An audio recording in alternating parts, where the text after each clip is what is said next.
to the Psychology of Winning the Coach Misty edition. Tonight we are talking about self motivation. Self motivation. Here is a PSA. Nobody is coming. Be your own hero. Mirror, mirror, mirror, mirror.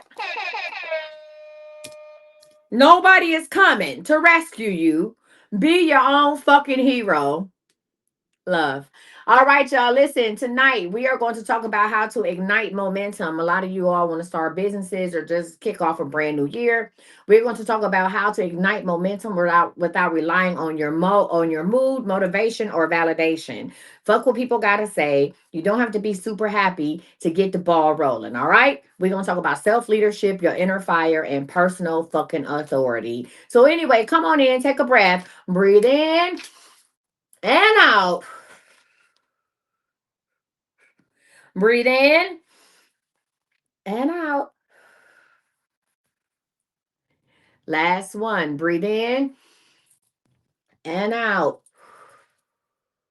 Let me tell you one thing I learned about myself. In order for me, in order for me to stick with, I have to, in order for me to stick with these lessons and teach them consistently, like every day and stay on task, I have to do them every day. Like I don't sit up and make all my lessons at one time. This one I have to actually do it every day. And when I go ahead and start making a lesson, then guess what? It then puts me in the mindset of like, yo, go teach the lesson. That was just a small tidbit, just small, about my life or how my shit go. Okay. All right, y'all. So what we're going to do is we are going to talk about self-leadership. Okay, self-leadership. If you're a leader, put leader in the comments.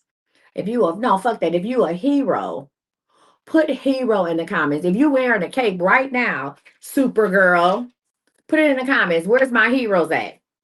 There's a hero when you look inside your heart. Hero looking ass. The only hero I want to be is a Mr. Hero. I want a sandwich. You don't have to be afraid of what you are. Listen, type hero in the comments if you are done waiting on motivation to magically appear. Huh? Type hero in the comments. If your cape has holes in it, if your hero boots are scuffed up, bitch, put hero in the comments. Okay? Put hero in the comments. Right? Put hero in the comments if you're waiting for Mr. Right to show up at your front door. Put hero in the comments. If you are waiting for your Amazon package to be delivered by the finest man or person you ever seen, put hero in the comments. If that's how you get down, you're like, I want to be somebody's wife and I want to be married, but I don't go outside. Put hero in the comments. Abracadabra. You ready? I got something important to say.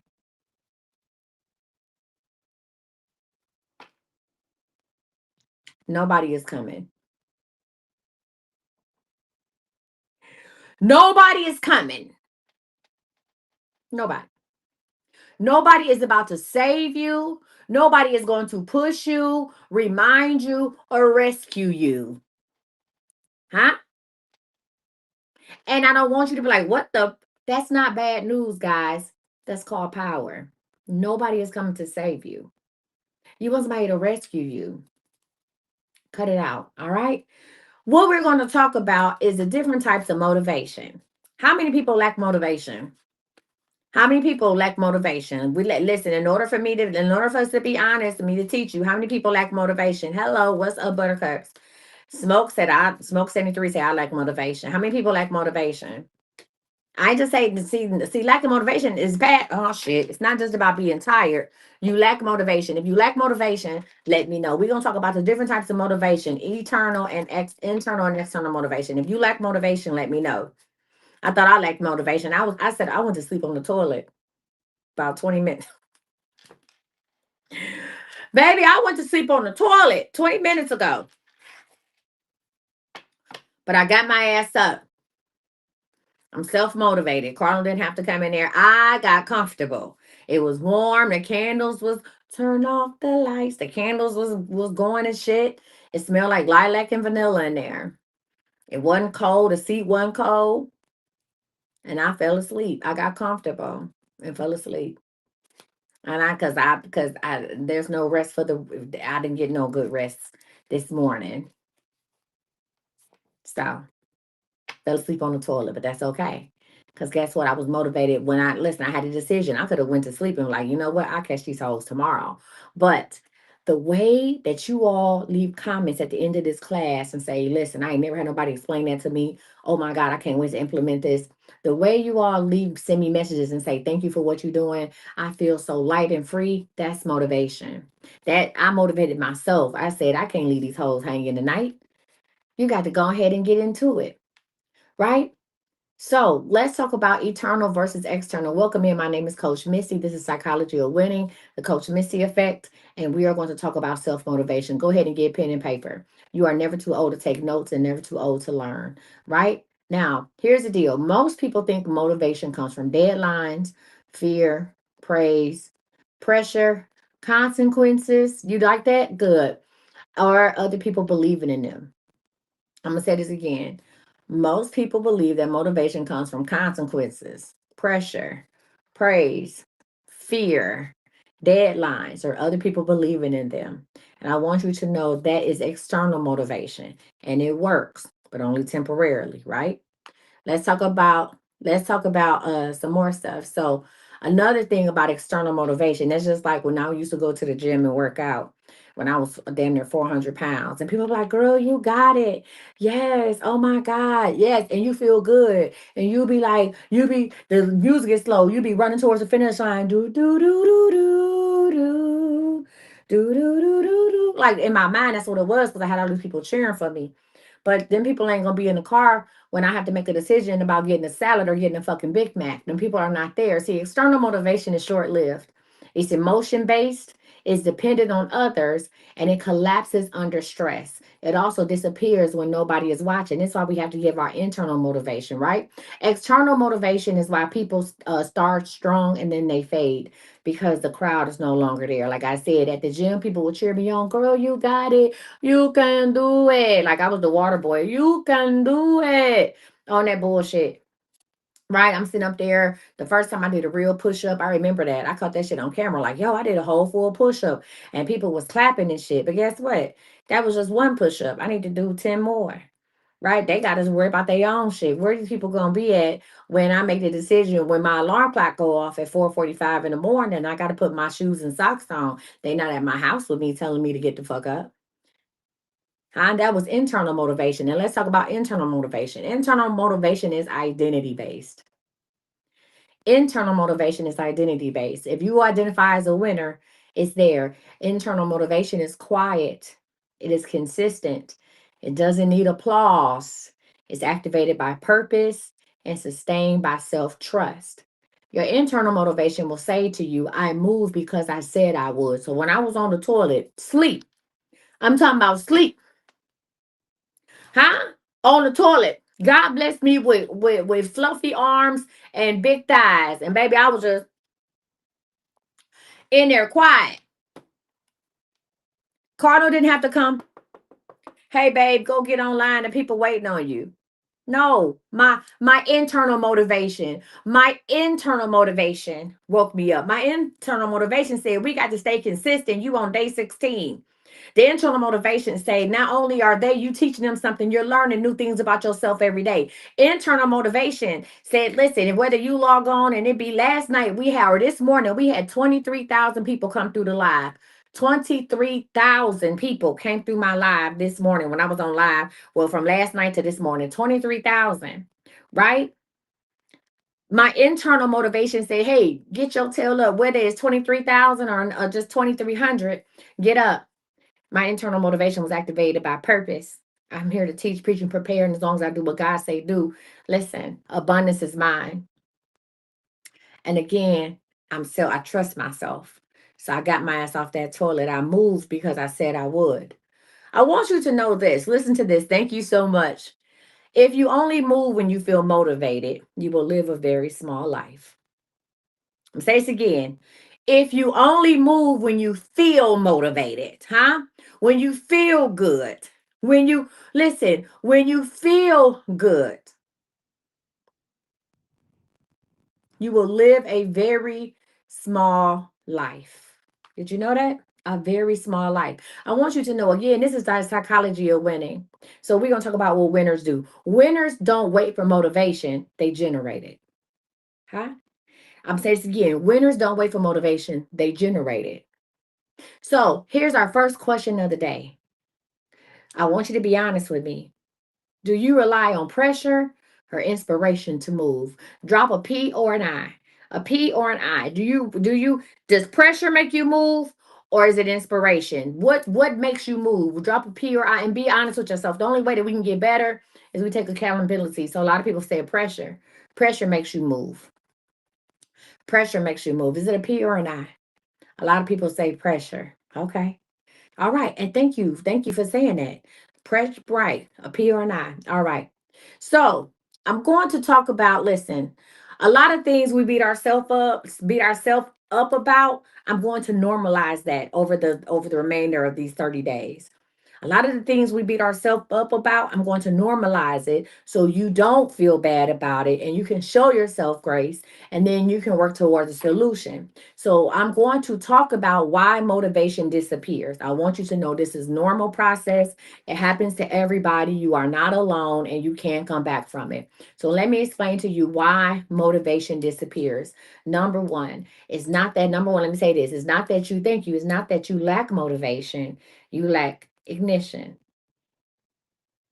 Okay. So let's talk about this. Motivation dies when you are emotionally overloaded. Motivation dies when you don't trust yourself. Motivation dies when you've broken promises to yourself. Motivation dies when you are tired of starting over. Motivation dies when you don't feel in control. And it definitely falls off when you are unclear on direction. And I want you to know that motivation doesn't disappear randomly. It shuts down when your system feels unsafe or powerless. That's when motivation leaves. How can you be motivated if you don't know how you're going to pay your rent? How can you be motivated to get on this camera when your relationship is in shambles? How can you be motivated to keep getting on live when you only get 3 and 4 people every day? And I've coached a lot of people, a lot of women on that. They be like, you coach, you telling me to keep going live and I'm trying to go live, but I only get 5 people every day. I only get 10 people every day. And I'm like, keep going, right? Right? How can you be motivated if you're 40 years old going back to school to get your bachelor's degree? How can you be motivated if you're 40 years old going back to get your GED? How can you be 40 years old if you have to keep starting over? You had an eviction, 2 evictions, and now you starting over again. How do you be motivated with that? Here's the deal. In all of those situations and circumstances, first of all, motivation is in you. It never leaves you. Motivation doesn't leave you. It's always in you. Motivation is part of your nerve, is your DNA, right? And it's not that it's missing, it's just dormant. And the way to wake up motivation is with movement and not thinking. Sitting there with your notebook, doing research for 6 months about a business is not going to motivate you to start it. That's why y'all ain't started these businesses. Y'all know everything there is to know about dispatching. Y'all know everything it is to know about mobile drug testing. Y'all know everything it is to know about a janitorial business. You know everything you need to know about owning a trucking company without even having a CDL. Come on, somebody. You know everything you need to know about credit repair. You know everything you need to know about this. Why haven't you started it? Because you haven't taken the first step to do anything with it. Huh? The motivation is in the movement. Now, as always, I'm not just going to preach it, I'm going to teach it. So I'm going to give you something practical if you don't mind, right? We are going to have a 3-minute ignition practice. This is what you do when you feel stuck, tired, overwhelmed, or unmotivated. I'm going to talk about that. So, first of all, step number one, then the first minute, then we're not going to do 3 minutes straight, but I'm going to tell you what to do. I need my note takers. Do I have note takers in the building? Where is the love? We have some note takers in the building. I need some note takers. So, when you are feeling like you know you got to do something and you just like unmotivated to do it, we're going to go ahead and spend 3 minutes and get our shit together. So listen, the first minute is we're going to command the body. In the first minute, you're going to command the body. So I want you to sit up or stand. If you, bitch, maybe you need to get motivated right now. Sit up or stand. When you sit up, back straight, feet planted. Listen, feet planted. Roll your shoulders back. Roll them back. Reset yourself. We're going to command the body. Roll your shoulders back. And you know what I like to say? Breathe in for 4. 1, 2, 3, 4. Breathe out for 6. 1, 2, 3, 4, 5, 6. Again, breathe in for 4. 1, 2, 3, 4. And out for 6. 1, 2, 3, 4, 5, 6. And I want you to say this out loud. I am in my body. I am in control. I'm gonna say this again. I am in my body. This is my body. It don't belong to nobody else. Who controlling me? I am in my body. I am in control. I want you to know that motivation follows posture. You can't lay down and be like, I'm about to start $1 million company, but I'm gonna lay on this couch. Get your ass up. Sit up. Walk around. Stand up. That's how you get motivated about some stuff. You understand what I'm saying? Get up and move. I am in my body. I am in control. So that's the first minute. The second minute, we're going to name one win. I tell y'all all the time. A lot of the problems y'all have is you ain't won. You don't even recognize when you win it because you haven't determined what winning looks like for you. I want you to say or write one thing you have completed recently, big or small. Let's do that right now. Write down one thing that you have completed recently, big or small. Write that shit down. One thing that you completed recently, big or small. I'll go first. I went through the orders from yesterday, the oil orders, the spiritual tool products, and I started making a list of the stuff we need for what people ordered yesterday. I ain't did that in a long time. I normally let Zion do that. That was big for me. That's a win. That's a win. I took time to sit down and go through the 2 days. No, I went from the 22nd to the 17th. So 5 days worth of orders and wrote down what we needed. Boom. Boom. Good, Dr. AJ. She said I completed my my AI twin course. All right. I want you to write one thing. So only one person, only me and Dr. AJ did something good today. Nicole says she got her bachelor's degree. So only 3 people out of 100, what is 102 between TikTok and Facebook and YouTube. So I put my couch together that's been in my home for 3 weeks in the box. Congratulations on that. So only 4 people had a win. I purchased my tax software. Congratulations. I had a $500 deposit today. That's what I'm talking about. Congratulations. What else? What else? Put your win in. Huh? Put your win in. I finished my Christmas shopping. Congratulations. I ain't even fucking started. You took a step towards weight loss. Got a 4.0 GPA. Congratulations. What other people? Studied the chart, set up my trailing stops. Congratulations. How many of y'all feeling good? What other wins y'all done had today? What other wins y'all done had? I ate more than half my bag at Red Lobster. Huh? Huh? Listen, you cook. That's a win because I got some chicken breast I gotta do something with right the fuck now. Huh? I turned $5 into $73.99 at the VFW. Huh? I walked in with more than what I walked out with more than what I walked in with. You lost 40 pounds. That's a win. I regulated my nervous system. You know what? Y'all need to buy y'all a button. I can't be the only bitch with a hype button. You need to buy your button and just ring that bitch anytime you have a win. I want you to know this. By you identifying something that you did today, recently or today, big or small, this reminds your brain that I am capable. You won on your scratch off. I don't know where I got this shit from. Probably on Amazon. Listen, this reminds you did not get upset today. Huh? That this reminds you that I am capable of winning. How many people feel better naming their wins? It's the end of the month and I still got $100. I'm learning that small things do count. Absolutely. I want you to say this. Say, I finish things. I finish things. Say it. I finish things. Say it. I finish things. Huh? I finish things. Because we think, I started. I know I finish it. Okay? I finish it. I finished the fucking biscuit.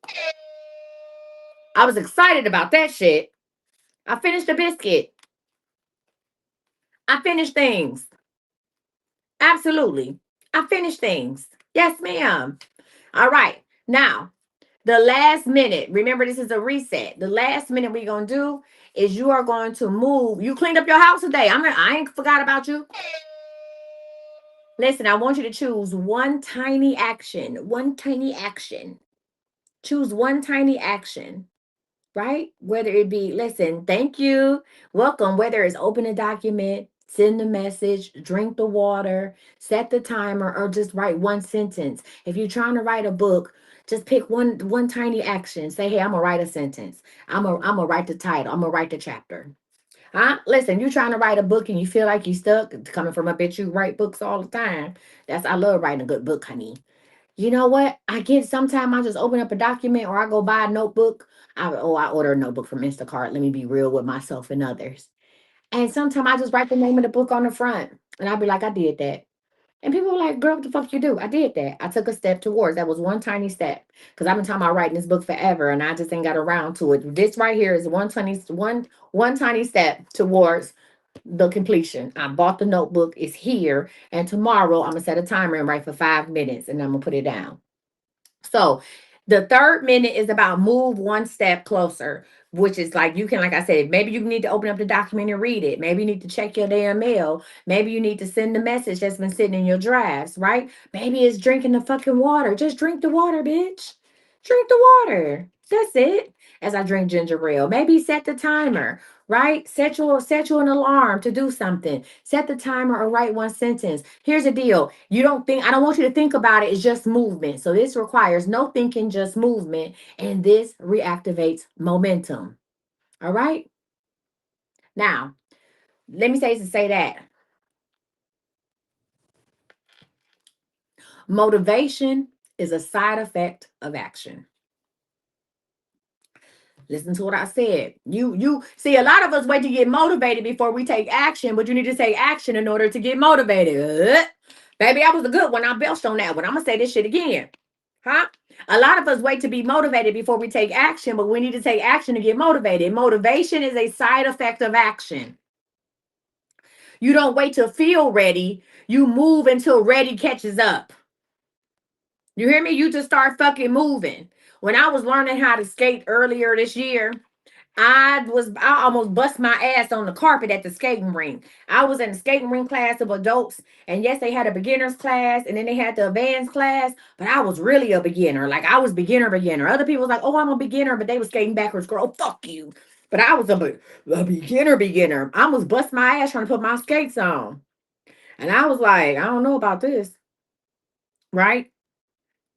The first step was getting off the carpet. I was like, girl, you done drove all this way just to stand here and do what? Because I could have walked out. Bye, we'll try this again. But I said, nope. The first step was putting my fucking foot on that skating rink floor. Now, did I hold on to that side for dear life? Yes. But I just started putting one foot in front of the other. The lady came over. She was very nice to me. The teacher worked with me, and one foot in the other. And I kept going back every Wednesday. I think it was every Wednesday or every Thursday. I kept going back to the skating lessons, right? And I listened. I didn't let nobody else tell me where I should be doing. People are like, oh, girl, it's time for you to get off the world. Go fuck you. I'm old. I cannot afford to break a bone. I didn't let nobody try to tell me where I should be going. If that meant going from here to there and then turning around, that's what the fuck I did. And people got it in their head after a while. They said, oh, don't fuck with her. She went at her own pace. And then I just started putting one foot in front of the other. I don't know if I'm skating right. I don't know if whatever, but I know I'm moving. And if I keep moving, I'll figure this shit out. If I just keep moving, my legs, I was doing the Tootsie Roll on them skates. I was in that bitch Tootsie Roll. My shit was doing this because I was scared to pick one foot up in front of the other and glide. So I was using my shit. I was going in and out with my skates, Tootsie rolling like a motherfucker, right? But I was moving. And then I was like, yo, my legs getting tired. And I started watching other people and I was like, fuck it. I'm about to just put one foot in the other and push and glide. And next thing I know, I went from going the really short distance to going all the way down the side of the skating rink, past the place where there was openings, right? That I ain't had nothing to grab onto, and coming back. But I didn't wait until I was ready to be like, I'm just gonna stand right here because standing still on skates, what the fuck is that gonna get me? Nothing. I didn't wait to feel ready. I had to move until ready catches up. Right? Now, we've talked about how to listen. I gave you the difference between internal and external motivation. If you missed it, go check out my YouTube. I'm Coach Misty. I gave you the difference between internal and external motivation, right? Huh? We talked about why momentum stops, why motivation hides, where is it at? Whoop de doo. We talked about action. I gave you a 3-minute reset. Now I'm going to give you language. I'm going to give you self motivation language, okay? Because sometimes you got to talk to yourself crazy. Sometimes you got to be real with yourself, right? I want you to know that your inner dialogue either lights the fire or puts it out. What you say to yourself either lights the fire or puts that bitch out. So I want you to repeat after me or write this shit down. This is your self motivation script for 2026. Thank you for sharing a live. Tapping is clapping, y'all. Let's get up to 50,000 likes on TikTok. If you're watching me on YouTube or Facebook, make sure you share, like, subscribe, and share out this live. Let's get it. Let's go. Number one, I don't need to feel motivated to move. Now, it's going to have a lot of y'all with weight loss. I don't need to feel motivated to move. That's number one. I don't need to feel motivated to move. Huh? If you want to be an entrepreneur, if you want to quit your job and work for yourself, entrepreneurship is not going to, there's not an entrepreneurship feeling that's going to overtake your body to cause you to start your business. You got to just get up and do something, right? Another statement, I moved because I said I would. Keep the promise to yourself. Bitch, if you betray yourself, I ain't got shit coming. I moved because I said I would. I moved because I said I would. Next one. I trust myself to follow through. I trust myself to follow through. I trust myself to follow through. And this is very powerful. This next one.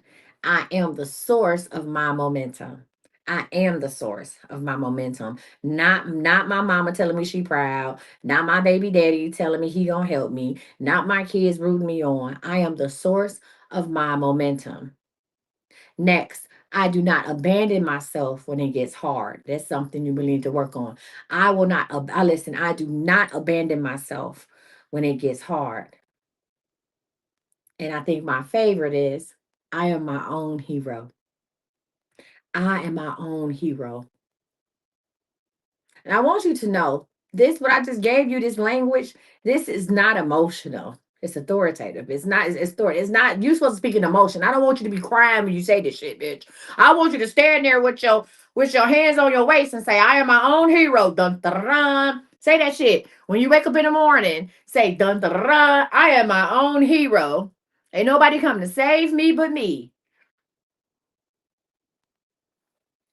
You like, well, when do I use this script? Is it first thing in the morning? How do I use it? Let me tell you this. You use this script when you wake up tired. When you wake up tired, I dare you to jump out the bed. A lot of y'all don't sleep in shit. It's cool, me neither. Jump out the bed. Dun, dun, dun, I am my own hero. I want you to use this script. I want you to say these words when you want to procrastinate. When you know you have something you need to do and you're trying to find 100 other things to do. Absolutely not. Dun, dun, dun, I am my own hero. Huh? What about when you feel unmotivated or when no one is cheering you on or you're tempted to quit? Huh? I want you to get out there and do your dun dun dun. I show up for myself. I want you to know that heroes don't wait for applauses. Heroes don't need interviews. Heroes don't need a million likes. Heroes don't need anything. They just do what they need to do. All right? All right. So let's go ahead and talk about it. I want you to know that. Any questions before we go any further? Oh, I forgot to say that, y'all. Welcome in. Oh, shout out to the people. Did everybody find the thing today? Did everybody find the chats? I set up separate chats for all the people that are in the super fan. So we got a business builder chat and we got a general super fan chat. Did y'all find the chats today? And if you have not joined my subscription or my super fan club here on TikTok, go ahead and do so now. If you're watching me on YouTube or Facebook, I also have like we have a fan page or a fan area where y'all can talk to me like a secret chat. So you have to subscribe to one of my subscription programs. I think on Facebook it's just $9.99, and YouTube has like a several of them. All right. You didn't see it, right? So I don't know how it look on y'all side because I'm not a fan of nobody else's, but I know on my side, I can go under my like the three little lines on TikTok. And it might go under where it says TikTok live or look and see where it says a super fan. But people have found it because they in there. So you might want to click on the thing about your super fan subscriptions and look to see and find it because I leave lucky numbers in there. I leave prompts in there. I ask questions in there, and other people are in there. So if you haven't found it yet, just kind of look around for it. I don't know, Regina. Okay, I didn't know how to describe it to you because I'm not a fan of nobody else's. I've never signed up to be a super fan of nobody else's, and maybe I will. Maybe I'll sign up to be a super fan of one of y'all's, and then I'll see it. That's what I'll do today. So listen, I want to say this: self motivation is not built once. It's built through practice, reinforcement, and accountability. Thank you. Right? Practice, reinforcement, and accountability. Right? So here's the deal. I just talked about becoming a super fan. If you would like to join Team CME, if you'd like to have accountability partners and you want to find your tribe, you would like to have a more intimate space to speak with me on TikTok instead of my inbox, and then I can help everybody. Thank you so much. I want you all to go ahead and join the super fan on Facebook and YouTube. There are subscription options as well. I want you to go ahead and do the super fan. Go ahead and join today, right? So you'll have, and then when I'm coaching live, when I do have my classes live, you'll be able to get live coaching right when your motivation dips, accountability when no one else is watching, and we will help you support building internal drive. So go ahead and join the super fan. I think option is like either right here as well. You can hit the orange heart and become a super fan, or I think it might be over here somewhere, the super fan. So my goal every time I go live is to have 5 new team members added to the CME tribe. So yeah, y'all can go ahead. I can only pin that super fan link. I want to say every 5 minutes. So I just pinned it. We'll pin it again a little later. Right. So let me tell you something. You do not have to push along. I think that's a lot of people like, I just stay in my own lane. I do my own thing. You do not have to push along. Now, if you are ready for something deeper, if you're like, hey, I'm a super fan, girl, I've been watching you and I know you do your thing, then let's talk about the 90-day transformation coaching. So I'm gonna say this: if you are ready to become the person who wants to move without chasing motivation, if you want to learn how to trust yourself and finish what you start, you might want to come to one of my programs. I have 5 different paths on the 90-day transformation coaching. I'm saying to say that if you can't decide on what path to do, just go ahead and pick one and we'll customize it for you, right? And this is how heroes are built. I always tell y'all, you didn't use the last 10, 12, 30, 40 years of your life and fucked it up. Give me 90 days. Give me 90 days. You done fucked off the last 20 years. Give me 90 days. Please. Please. Okay? Please. When it comes to y'all done seen me achieve all type of shit. Love, health, self-wealth. Y'all done seen it. Please. 90 days. Okay? 90 days. Y'all done had all kind of shit. Y'all weren't expecting that. The people that's watching me on YouTube, like, oh goddamn, where did that come from? She was just like, yeah, and guys, whoop de doo, and well, yada yada yada, and blah blah blah blah blah. 90 days. So if you are on iamcoachmissy.com and you like to go ahead and sign up for coaching, the 90-day coaching program, remember the price will go back to $997 January 1st. You will go click right here where it says apply for 90-day coaching and you can see the 5 programs.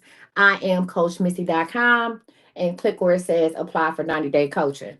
Okay, and that 90-day coaching actually comes with 90 days of unlimited text messaging as well. So if you do the math, unlimited text messaging is $99 anyway per month.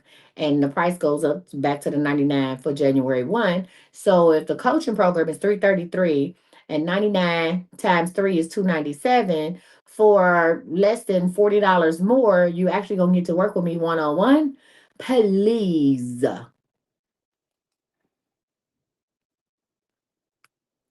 You said, what'd you say, friend? What is that purple pearl? I don't know what you mean by that.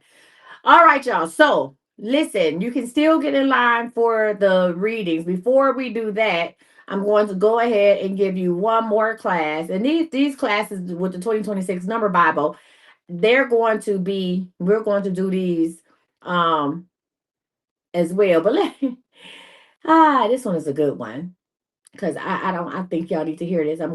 These two kind of go together. Y'all, these classes for the money Bible is really dope. Now, this one is going to be a fun one. First of all, any questions or concerns or comments before I go any further? Questions, concerns, or comments? You said don't block you, it's all love. What are you talking about? Purple Pearl, I don't even know what you're talking about. That's what I was saying. Explain. What are you talking about? Thank you for putting my $100 into 2026. What are you talking about, Purple Pearl?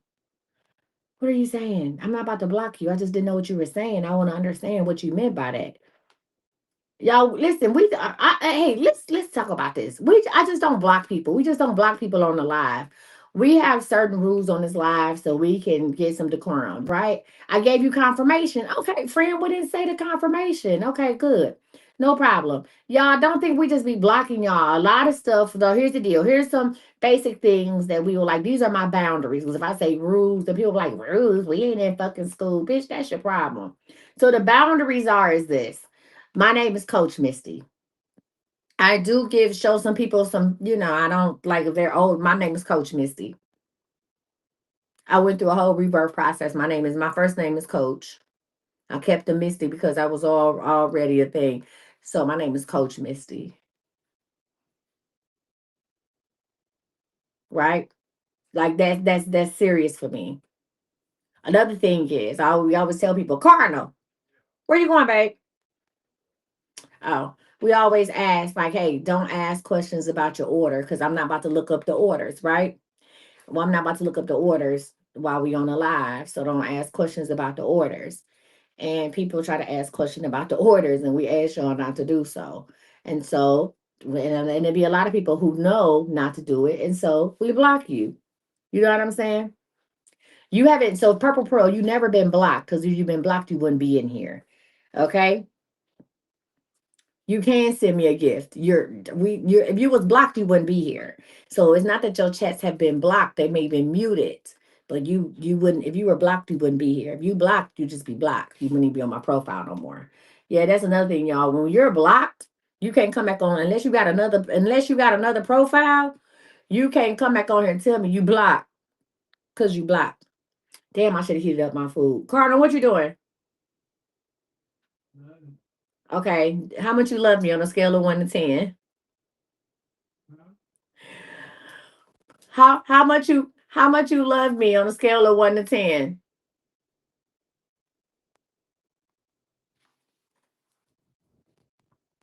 I know you fucking lying. What you mean? What I do? Cardinal, I want my food. I'm hungry. It got too quiet for me. I said, how much you love me on a scale of 1 to 10? And crickets. All right, y'all. Listen, we're gonna go ahead and knock out this last class. Listen, these are the readings for tonight. It got too quiet. Listen, Card, thank you. They say they love me. Can I? So y'all listen, we gonna go ahead and transition real quick into this other quick lesson, and then we're gonna go ahead and go into the readings. We're gonna have a good time. But I have to give y'all these lessons before midnight. I'm here to talk to you about, first of all, let's breathe in and out. I'm about to tell you why your money ain't came in yet. I'm about to explain to you why your money hasn't come in yet. Has anybody been manifesting money? Has anybody been manifesting money and wondering where it's at or thinking they doing it wrong? Thank you. Has anybody been manifesting money or even just waiting on money and like, where's this money at? I suppose God, maybe you actually waiting on a check and don't understand where the check is, or you've been putting in work in your business and your business not going nowhere. I'm about to give you the secret to why your money isn't there yet. Take a sip. I'm about to tell you the secret right now. Hmm?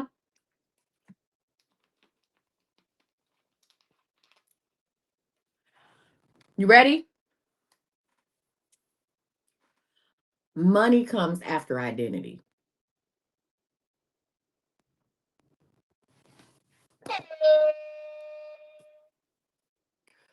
I'm gonna say this again. Tamara, this is why you ain't hit to make a millions yet or Powerball. Money, excuse me, I had to belch on that one. Money comes after identity. This is where the delusional shit come in. Money comes after identity. Y'all ready? Y'all like, what the fuck you mean identity? Money comes after identity. I'm gonna give y'all this the legit way. Then we're gonna talk about, has anybody ever watched American Greed? Let's talk about that. Has anybody ever watched American Greed? Yes, no, maybe so. Am I the only person that love American Greed? Thank you. Am I the only person that listen and love American Greed? How many people watched American Greed and you see these people who will go in and pretend to be something that they are totally not? Broke is a joke, but they go in and they tell these people like, "Oh, I'm this. I am the prince of an African king, and I am this, that, and the blah blah blah, and I am whoop de doo." Or the one little Asian man that went to a small what is it a small Midwest town, a little town in nowhere, and said that he actually worked for Google, or I forgot, he said, I think he said he worked for Google or something, and these people believed him. This man had no fucking money, and these people gave him all this money to build this amazing infrastructure, technology, this amazing internet, Wi-Fi infrastructure for their town, and this man was a grifter. This man was a liar. These people gave him this money. They had no, listen, they hadn't talked to nobody at Google. Nobody. They ain't talked to nobody at Google. Nobody. And they believed him. You know why? Money comes after identity. This is why you stay broke while praying hard. Oh, shit. This is why you stay broke after praying hard. You haven't assumed the identity. Thank you, G. Where the fuck is my snacks at? You have not assumed the identity. Money comes after the identity. You keep asking for money while refusing to become the person who can hold it. You keep asking for money, but you got a broke mindset. Huh? Come on. That's why you broke and praying hard. You stay broke. Praying hard as hell, but you stay broke. You haven't taken on the identity. If y'all ready, tell me ready. That was a lot, wasn't it? I need to change. I need to put on my bamboo hoops. I need to put on my okay bamboo earrings, at least 2 pair. I need to take these earrings off. I need to take these. I need to take my Fendi earrings off. This was my. I need to take my earrings off. I need to take my little whoop de doos off. Okay, I need to put on some glasses. Hold on, let me take my little whoop de doos off. They was cute. Take my little Fendi earrings off. Huh? We about to get stupid right now.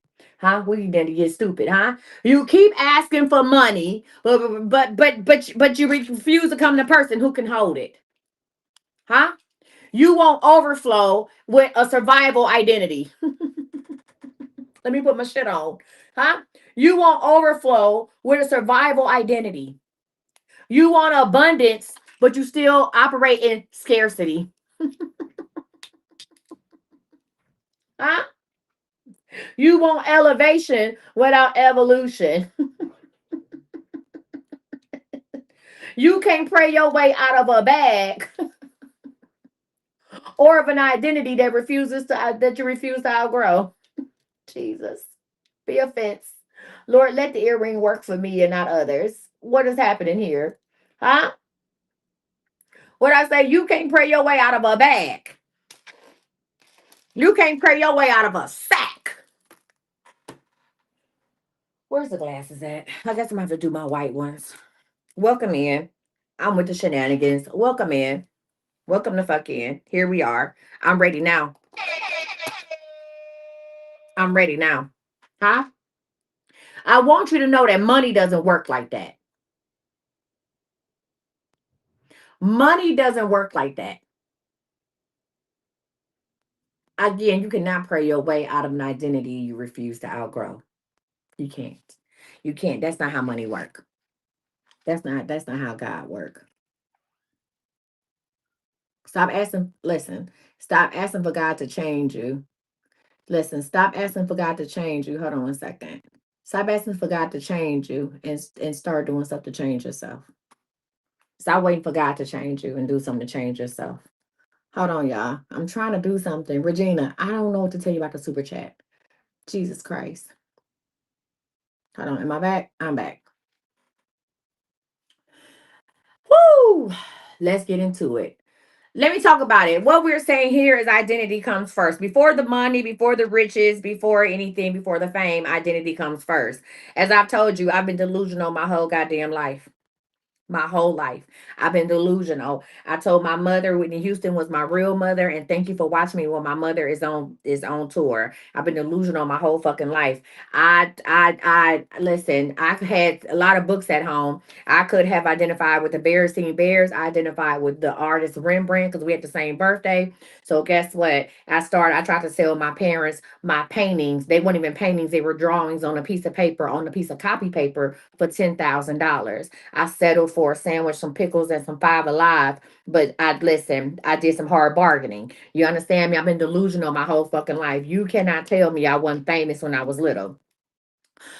Period, point blank. Now, this might get under some people's skin, but I always knew something was different about me. My mother took me to a doctor's appointment one time. Why the whole family went, I don't know. But my mother took me to a regular checkup appointment. My grandmother was there, and both of my great aunts. Everybody was just there at the doctor's office. Nothing was wrong with me. I wasn't sick. Everybody's just there. And so with me, I've always talked to people. I don't have no problem walking up to people, even when I was a little girl. So it was a woman there with her child. A woman happened to be a white woman. So I walked up to her, and now, hello, I introduced myself. My name is Misty. And she, oh, you're such a lovely child. This is a story told to me by my mama. Oh, you're such a lovely child. Thank you. And she said, oh, are you here with your family? Yes, I am. Okay. So I looked at her. I told her, I said, okay. I said right there, I said, the brown woman is my grandmother. My grandmother was darker than me, right? My grandmother's sister, Verdia, was darker than her. I said, the brown woman is my grandmother. The black women are my Aunt B and my Aunt Verdia. I said, the Hispanic lady is my mother. Then what the fuck am I? And the lady said, I said, the brown lady is my grandmother. I repeated that shit. The brown lady is my grandmother. The two black ladies are my aunts, Aunt B and Aunt Vertel. The Hispanic lady is my mother. My mother not Hispanic. And I'm white. I told the woman, and I'm white. I'm white like you. What the fuck? My mother said, what?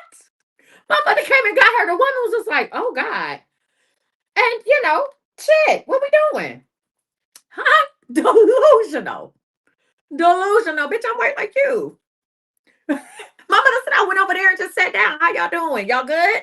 Okay, great. Amazing. Like, no, like I wasn't scared to talk to this woman. I just went up to this white woman and her child and started talking. Hello, how are you? I think we the same type of person. Huh? I was lighter than everybody in my family. So I think we the same type. Bitch, I'm white like you. What are we doing? What are we doing? What are we reading today? My mother had to come get me. Get your ass over here. Come on, and the black lady, those two black ladies are my aunts. The Hispanic woman, Hispanic. First of all, why the fuck did I even think my mother? Hispanic lady, that's my mother. My mother said that woman was trying to figure out. Oh, okay. The Hispanic woman is my mother, and I know because the lady asked me. She said, "Well, if what are you?" I said, "I'm white," and that's how it came out. Because she was like, oh, they're Hispanic. She said, oh, what are you, honey? I said, I'm white. Bitch, what? My name is Misty. Can you read? I'm white. Delusional. How did my mother get to be Hispanic? Because she wasn't as dark as these other people. Okay? I'm trying to push. Hey, I was 3. I'm trying to piece this shit together. Okay? The same way that Whitney Houston was my mama, and and I used to tell my mother, just hey, I want to thank you for your service. The same way I used to tell my mother, Whitney Houston is coming to pick me up at any given time, and I want to thank you for your service. I used to tell my mother that all the time. Now my father was my father, but you are Whitney Houston's assistant. And she will be to come. My mother used to be like, your mama on TV. And my mother will perpetuate the foolishness.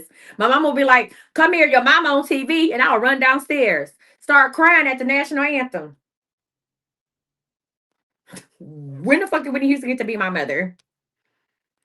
And when I found out that Whitney Houston wasn't my mother, instead of me accepting that my mother was my mother, and it's not because, oh, my mother had did something to me or anything like that. No, in my mind, I'm famous. I'm famous. Like in my mind, I'm famous. I've always been famous. What do you mean? So when I found out that Whitney Houston wasn't my mother, that's when I found out that Janet Jackson and DeBarge had a child. And I said, oh, that makes sense. I must be the missing baby of Janet Jackson and and DeBarge. God, Jesus Christ, we could have solved this shit. I was really doing math in my room on that shit. When the fuck was this baby born? Okay, she was born before 1980. This couldn't have been me. Are you sure? Okay. Are you sure? I look like I could be a Jackson. I look like Penny.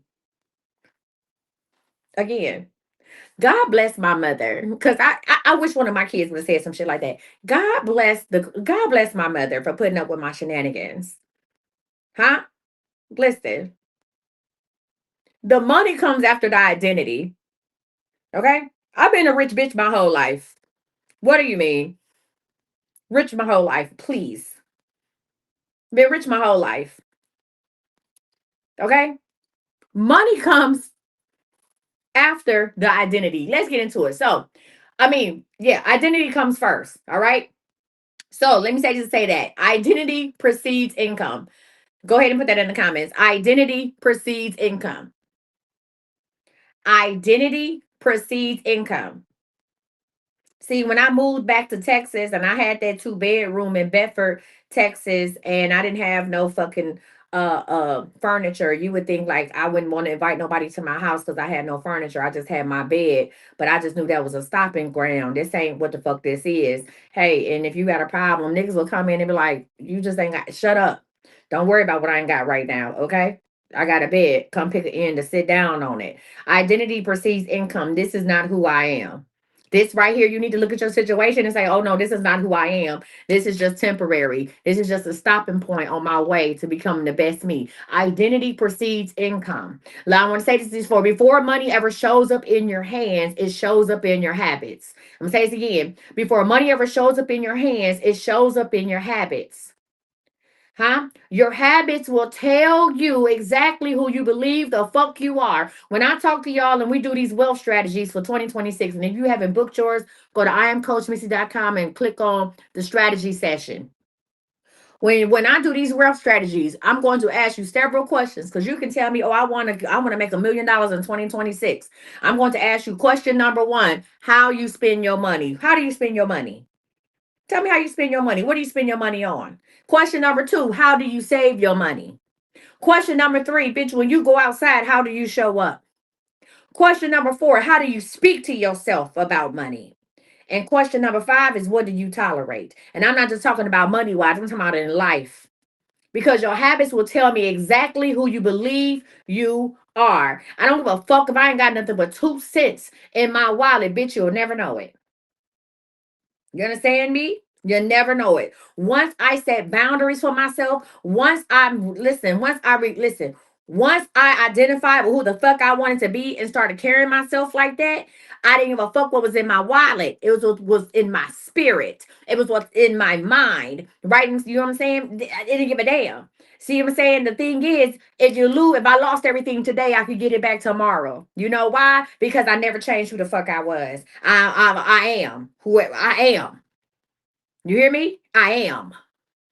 Understand that. Listen, how you spend, how you save, how you show up, and how you speak to yourself and what you tolerate will reveal your self concept and not your bank account. Listen, there are people I meet every goddamn day with money and they are idiots. You are a fucking idiot. You might have got lucky one time, but bitch, it will never happen again. I can't invest with you. I can't even talk to you. And there's people I meet that don't have 2 nickels to rub together. But when I talk to them, I'm like, oh, bitch, you gonna be rich. This is why people invest in certain folks. You be like, you invest, oh, bitch, you gonna be rich. That's when some of y'all call me and y'all use all your motherfucking SET words and this how y'all be on the phone with me. Yes, and I'm just and I have my doctorate and I'm which I went girl and what? And then there's some people I talk to that barely got the fuck out of high school, but I hear it. I hear it in you. I hear the drive. I hear the motivation. I hear the grit. I hear that shit. And I say, yeah, that's it. And you calling me asking me for help with your business, like, spiritual questions or getting coaching. And at the end, I say, do you need an investor? Huh? Can I get in on this? Because I know that you gonna shine. I hear it in you. I hear it in you. I can tell. Listen, the winners know other winners. And it has nothing to do with what you're driving. It has nothing to do with what you're wearing. It's everything to do with how you think. I'm gonna say this to say that. Um, here's a truth that most people don't want to hear. Money does not respond to need, it responds to self-trust. For instance, let me give you an example. A lot of y'all pray for just enough. And every month you have just enough. And every 28 days you saying the same prayer, asking God again for just enough. So my question to you is this. If you can listen, why ask God for just enough? Because that's all you can handle. You can't handle no more than that. You don't have good money management skills. You don't have self-management skills. Just enough. Huh? Money does not respond to need, it responds to self-trust. You don't trust yourself with a lot of money, so you'll never have it. So here's the deal. When you trust yourself just in life, you make clearer decisions. When you trust yourself, you stop self sabotaging. When you trust yourself, you stop shrinking and you stop second guessing. I want you to put this in the comments and repeat after me. Money doesn't chase desperation. Money doesn't chase desperation, it responds to alignment. Money doesn't chase desperation. True story. When we go to the VFW, baby, people be in there playing for their lives. I'm convinced that some people at the VFW use it as another source of income. I don't even want to say it's an addiction. I believe they use it as another source of income. Like people really come in there and be like, okay, I put $400 in this machine. I got 1,200 back. Like it's like this is really what you do, right? And here's the deal. It's like when I'm watching people, it's funny because there's this one lady that play a lot and she be in there playing all the time. And it's funny because they're like, oh, such and such hit big. Well, she should hit big because she fed that machine a lot of money. It's the probability. Why wouldn't she hit big? It's the probability she was going to hit at some point because she stays on the machine every day. My God, what do you mean? And so I was on the machine next to the one lady who hit big the other day. But anyway, I'm playing and I'm chilling. And so she playing and baby, they be touching the screen and now and caressing the screen and hitting the thing that you want. Oh, I want the bonus. So anytime I see a bonus ball, even though it's not really a bonus, I'm gonna hit the bonus and talking to the machine. Oh, don't let me down. And sometimes I do get into the little banter, re-trigger for your that's Cardinal's favorite line when they go on the bonus. Re-trigger for your I love it, right? But here's the deal. I never sit up there and get worked up about it. So the lady was sitting next to me and she be talking about I was in this game. I did $20 at $1 bets on this game. I did this, that, and the other, blah, blah, blah. And dude, like she be talking about this shit. And she be like, I just gotta get my money back. And so she's sitting next to me and she's watching me go into bonus. Every game I went into, I would bonus within the third or fourth bet. I will bonus. And she looked at me, she like, damn, like she really bonusing. So the bonus came up. I didn't get all excited. I just started boop, boop, boop, boop, boop. So I turned 50 cents into $50 on one bonus. I turned 50 cents into $50. And I hadn't even put that much money in the machine. And it's a machine that you call the pool of prosperity, and you got to pick the fish. It's a machine where you click on the fish and it tell you how much the fish is worth and what you won. And I was just clicking on the fish. And she was just like, wow. She was just like, so she watching me and I'm just picking the fish. And one fish was $32.50. She said, damn, you only playing 50 cents. I said, yeah, Jesus told me if it's gonna happen, it's gonna happen on 50 cents. So that's all I'm playing for each run. I'm not about to do $4 or $5. If it's gonna happen, if I'm going to win, I'm going to win at the lowest amount available because the win is mine. Come on, somebody. If I'm going to win, I'm going to win, listen, with the lowest amount. I don't have to go out here. I'm going to win at 50 cents. A win is a win. If the win is mine, it's going to happen at 50 cents. I don't have to bet $5 a spin. If I'm going to win, the win is 50 cents. The win was already determined to be mine. Why do I have to go broke to get it? I ain't. It's already mine. So I was just picking a fish. And she said, you just so calm and collective. And you not making no. I said, for what? She said, oh, and you just sitting back and chilling. Yes, ma'am. Why? I'm not chasing money. I'm not out here playing out of desperation. I'm never going to give something I'm not afraid that listen, I come here to have a good time. The money I put in that machine was either gonna go on Temu, on online bingo. I do things for enjoyment. I don't do things because I needed to supplement my income. I don't put money in the machine praying that I get it back. I put money in the machine knowing that the win is mine. I already know what's gonna happen. I put money in the machine to have a good time. And even if I don't have a vision of a certain amount that come back to me, and normally I do when I see it, it come back to me. I'll get it. Even if I don't have that, just the having a good time was a win within itself. I don't play out of desperation. You hear me? I don't play out of desperation, right? So let's talk about. I'm gonna give y'all some money breakdowns. All right.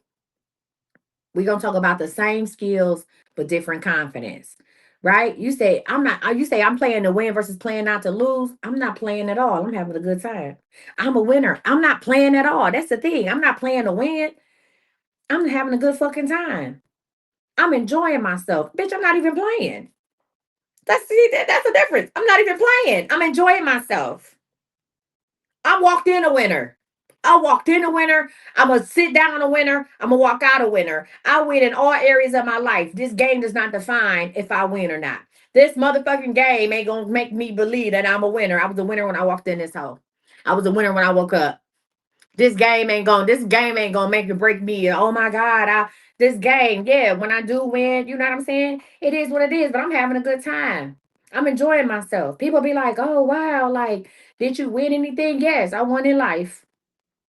I'm having a good fucking time. That money was gonna get spent regardless. I never play in desperation. I never play with a lack mindset. I never compare what the girl next to me might hit for $600. That's her blessing. God saw fit. That was her win. That has nothing to do with me. I don't get discouraged when other people win. I don't be like, oh, damn, she won on that. I shouldn't play that game over here because she just won. Who thinks like that? That's wild work. We can all play the same game. If God sees fit for us to win, if we walked in and believe we were winners, we all can win on the same fucking game on different machines. It all depends on what you think, all right? So let's talk about this. Let's talk about some shit. We got two coaches. We got me, we got Coach A, which is me, and Coach B, which is somebody else. We got two coaches that do the same thing. One coach charges $50 and another one charges 500. We offer the same course. Why would one person charge 50 while the other person charges 500? All right, let me go ahead and be honest with you. Let's talk about readers. Let's talk about that. You can go up and down your TikTok timeline right now. If you was to leave my live, I bet you $20.02 you're gonna find another reader right behind me. You're gonna find somebody else doing tarot cards, doing intuitive readings, doing mediumships, identify your gift. You're gonna find readers who are doing readings for 10, 10, 11, 11, 777. Some people just doing readings for gifts, period. And then you come to me. My price list say 40, 40, 30, 20. And this is really a low end 10, 7, and 5 for different things, right? So you would be like, what the fuck? She charging $40 for a money forecast. Well, it's another girl charging 10, 10 for a money forecast. What do you think the difference is? It's the same business, the same product, the same market. Why do you think I charge $40 for a 2026 money forecast while someone else's charges $10.10? Tell me, why do you think that is? Hmm?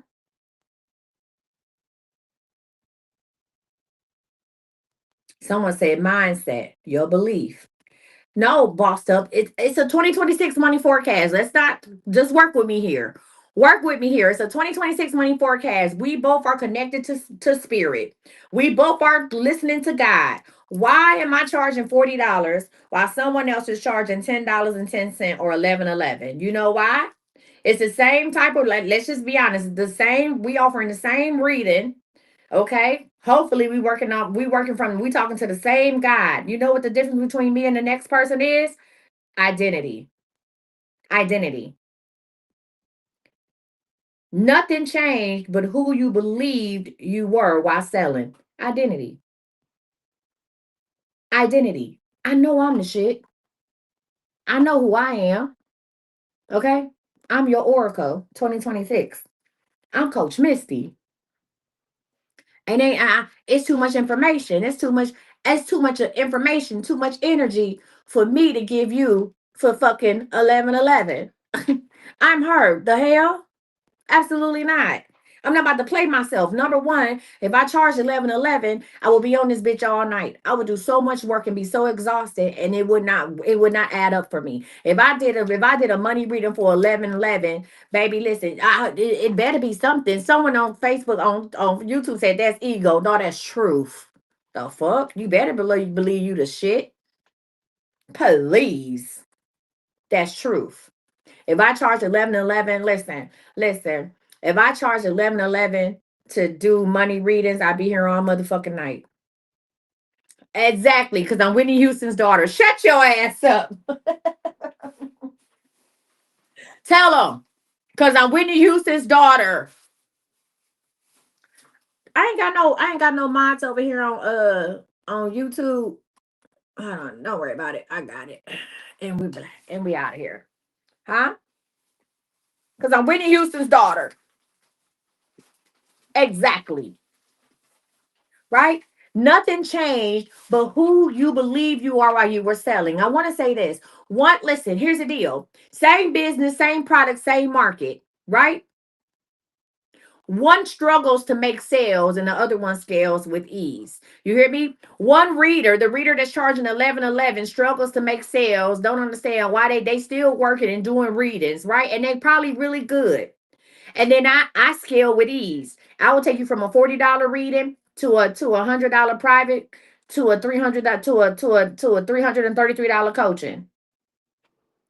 I scale with ease. You know why? It's all about identity. Money follows leadership identity. Period. Money follows leadership energy. Period. Listen, money follows decisiveness. I'm not going to sit up here and be like, well, if I gave y'all readings, if y'all came in my live and didn't know what the fuck I was doing, and someone said, is my husband cheating? And I said, well, it seems to be, it looks like it might, you would be like, girl, get the fuck out of here and scroll. And scroll. Huh? And scroll. Tell me I'm lying. If I came in here and y'all got a reading from me, and you be like, what's my lucky numbers? Well, it could be 347. No, try 626. Okay, no. Let's try 19. Girl, and done. People don't trust themselves. Yes. Huh? See, you wanted some food. Yeah, what you got for me? Cardinal. Cardinal, give me. Carter, what you mean I be smacking? They know I'm hungry. He gonna hold the food outside the thing. Talking about you said you was. Y'all heard him whispering. You said you was hungry. You gonna be smacking this shit. He funny. You can't eat that. He got the whole plate. I hear him heating the shit up. He got the whole plate. You gonna be smacking this shit. Now he told me I can eat this online, but brought me some gloves to do the crab legs with. You can't eat this shit online. Here. Can't nobody make me hate him. Can't nobody make me hate him. Huh? Can't nobody make me hate him. Absolutely. He gonna see about me. He be just like when I say I want some Mike and Nikes. He be all like, you not, huh? He was trying to see if I fucking around and forgot.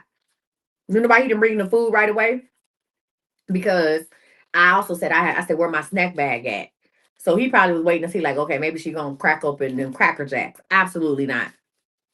He'd be like, you don't need these damn Mike and Nikes, and then pull 3 boxes out his pocket. Give them up. Let's talk about it. Huh? Again, money follows leadership energy, money follows decisiveness, and it follows self permission. If you don't see yourself as worthy of more, You listen, you will unconsciously cap yourself every time. Listen, if you do not see yourself as worthy of more, you will unconsciously put a cap on your income every time. Absolutely, every time. All right. So let's talk about how. So people say, well, how do I shit? Colonel didn't put a potato, a piece of corn, or nothing out here. I'm gonna call CPS on him. I'm gonna call. Is there a wife PS? Is there a protective services for spouses? I'm gonna call wife PS on him. This man really gave me 2 crab legs and 3 shrimp. There is, huh? It's too much. It's not too much, Cardinal. You didn't want me eating that corn and shit on this live. Cardinal, please. Somebody call authorities. Y'all, look. I already ate a shrimp. I got 2 shrimp and 2 crab legs. That's it. That's all he gave my ass.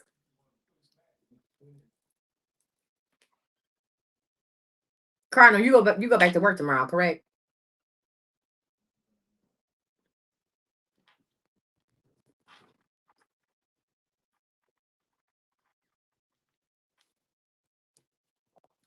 I don't need these fucking gloves. I could have snorted this shit. Shut up, Cardinal, be quiet. Okay? Damn. All right, y'all. Let me talk about what's kind of good, though.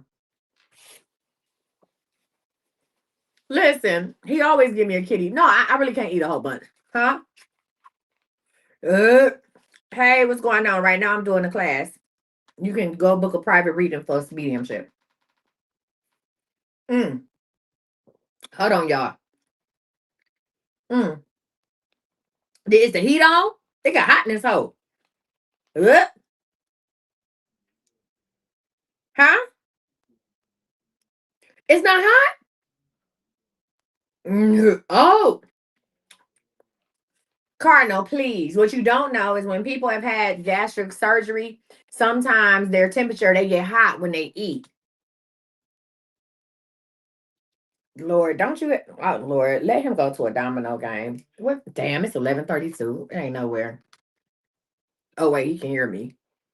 I'm normally used to him being like in the living room or something with the TV on. Or hey boo, hey stink. What? I said hey, I love you.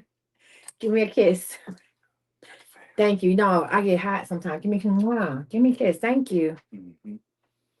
You up, huh? You good. You did good. Thank you.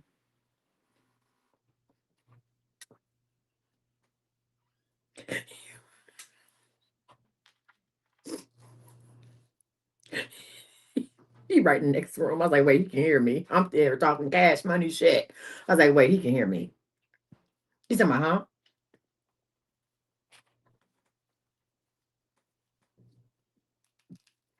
Okay. Okay. I'm used to him I don't know, being on the couch, watching something. Okay. It's quiet as fuck in this house. Turn on the TV or something. It's quiet as fucking this bitch. Watch the game. Watch a replay of the game. Watch Sports Center. Damn. All right, y'all. Let me eat a little bit of this, and then we're gonna talk about how to interrupt your old pattern right now. Watch the highlights. Turn on Shannon Sharp. Ocho Cinco. What's on YouTube? Huh? You're looking at Tubi? That's the problem. Stop watching Tubi, Cardo. Them Tubi movies be having you listen. Them Tubi movies will ruin your relationship. We was watching a Tubi movie real quick, y'all. Listen. We was watching a Tubi movie this morning. I don't know why I hate Tubi movies. And the movie was about a devoted husband, and then the wife got bored with the husband and started cheating with the trainer. And the husband was calling the wife, of course, while she was cheating with the trainer, and she wouldn't answer the phone. So as I'm sitting here, you talking about that's the affair? You know about it? Or is that a movie you like? So he was like, so as the wife's phone was ringing, I know Cardinal. I know Cardinal. I know him. Like the back of my hand. As the wife's phone was ringing and she was laid up with somebody else, I feel him turn and look at me. I feel him turn and look at me. And I said, what? He's talking about. So when I be calling you at work, I said, turn this shit off. Go to Netflix and turn on the Hughleys. I will not. I said, Cardinal, my ass be sleep. Okay? Okay? Please. I don't need to eat breakfast in the morning no more. My ass be tired. Ain't nobody. I said, turn this shit off. Turn on the Golden Girls. We can't watch this shit no more. Because as soon as he thought, I guess he started thinking, he said, damn, I'll be calling her too. Huh?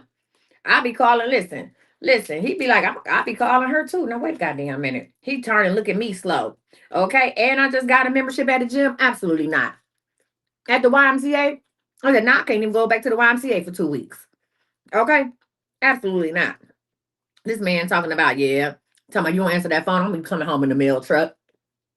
I said, the mail truck? We don't even live. You don't even deliver in this zip code. I said, Jesus Christ. I said, so he had kind of fell asleep. And the remote miraculously fell in my lap. By the grace of God, the remote fell in my lap. Or fell on me. Or somehow the remote landed on me. And baby, I turned so quick to Netflix. I didn't give a damn what we watch. We can watch the Jake Paul, the I don't know them people. We can watch the fight again. Okay. We can watch Diddy documentary for the 12th time. But what we ain't gonna do is watch his goddamn Tubi. Okay. Because not you sitting up here trying to put two and two together when my ass be asleep. Absolutely not. Out of fucking line. So Tubi is the devil. Okay. Thank y'all for allowing me to eat this because I needed it. All right. So let's talk about how to change your identity. Ready? Let's talk about how to get ready to receive this money. Thank you. All right. Number one, answer this question in the comments. What? Listen, not what. Who would you be if I trusted myself? Who would you be if you trusted yourself right now? If you didn't do no overthinking and you trusted yourself, what's up, Buttercup? Who would you be? Who would you be if you trusted yourself? No, don't tell me powerful. Who? What would you be? What would you be if you trusted yourself? Let's get specific and detail on this shit. What would? Huh? Well, what the fuck is this? What would you be? A registered nurse. Thank you. Who else? What would you be if you trusted yourself? What would you be if you trusted yourself?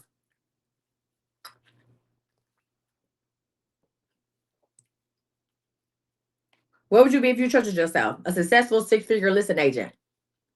Retired. A lawyer. I'm thinking about going to law school. I ain't told Cardinal yet. But I'm thinking about going to law school. Kind of like Michelle Obama. Okay. Yeah, fuck it. Just rich. Okay. A practical nurse. What up? Damn. Act like I'm glad these teeth is paid for.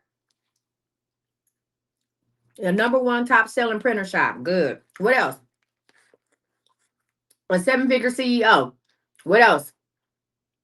A millionaire. A holistic healer. Don't just tell me a millionaire. A millionaire. What would you be doing? Huh? A CEO of my own childcare center. Good job, Regina. What else?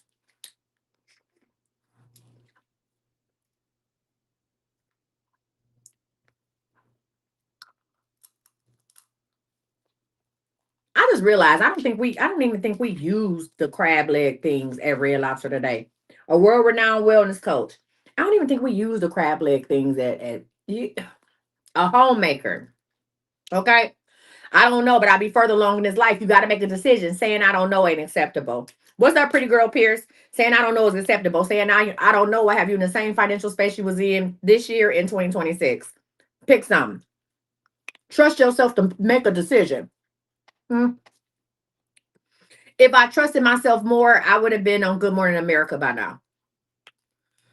If I trusted myself more and went on and put this fucking book out like I'm supposed to, I'd have been on Good Morning America by now. Huh? Right now, I'm trusting myself to get my own syndicated late night show. Okay? Listen. Syndicated late night show.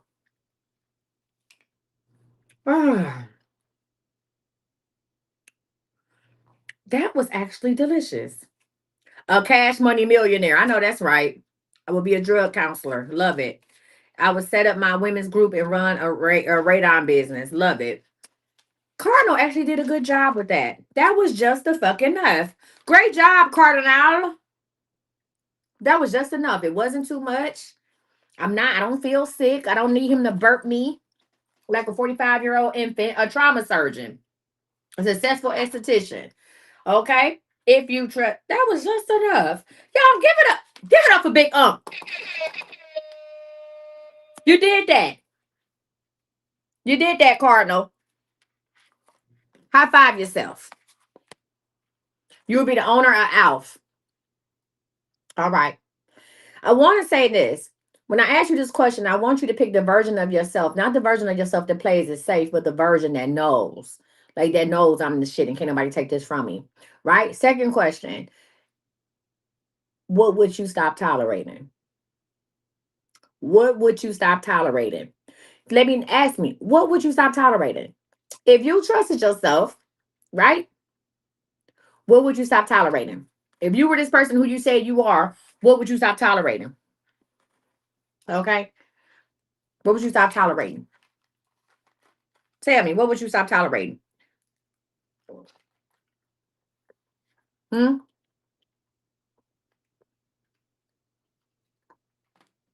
Customers that pay late. Husband foolery. No. What would you stop tolerating from other people?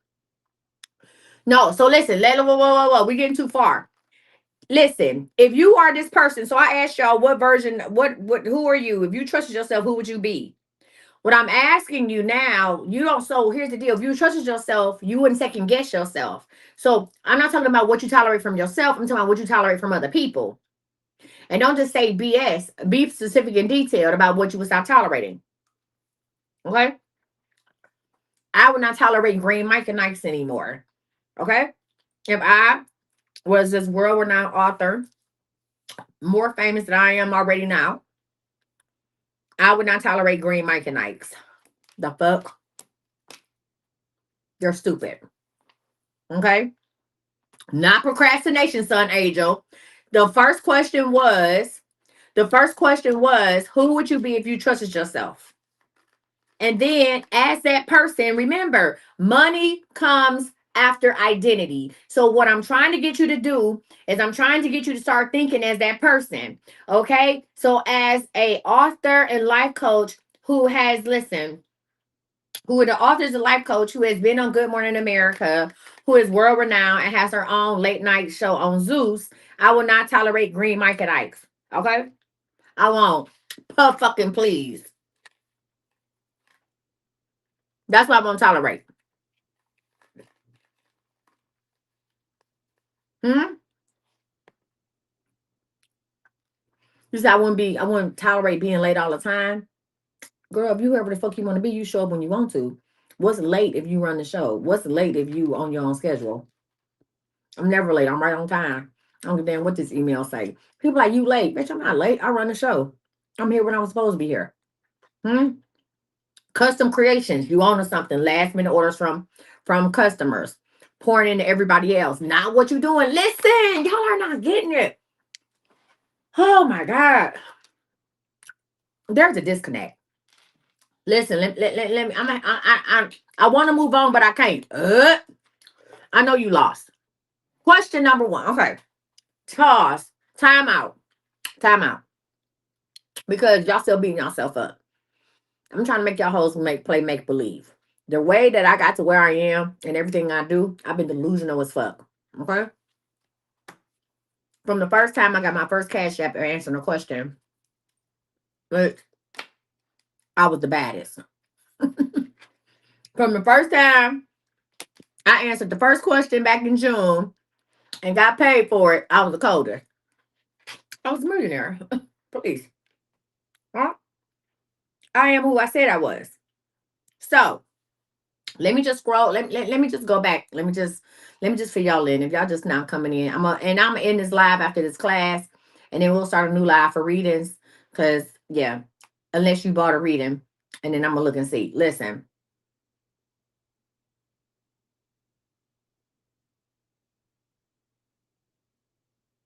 What? TJ Smiley, I don't know what the fuck you talking about. I don't know. You said it's the thought that counts. Wait, what are you talking about? I don't know where that's coming from, and they probably about to mute you, but okay, maybe you should clear that up in the comments. I'm not sure what you're saying. So this lesson from Money Bible 2026 is saying money comes after identity. Why money come after identity? And basically, okay, and basically you said I wouldn't tolerate people coming into my group late. There you go, Latanya. Basically, what I'm saying is to say that, right? I basically said the reason why people stay broke and why praying hard is because they keep asking for money while refusing. You said the green Micanites. DJ Smiley, they about to don't block him, but don't block him or block him. I wish the fuck you would. I throw green Micanites at your fucking head. I don't play them games. Okay? I don't play them fucking games at all. I'm like that now. I don't play by my fucking snacks. It's just like when I was eating Hostess cupcakes, the chocolate ones, okay? Try to bring me a fucking Mrs. Bird or some other bullshit ass snack. Fuck you. I'm not eating that. Take it back. Push it back. Please.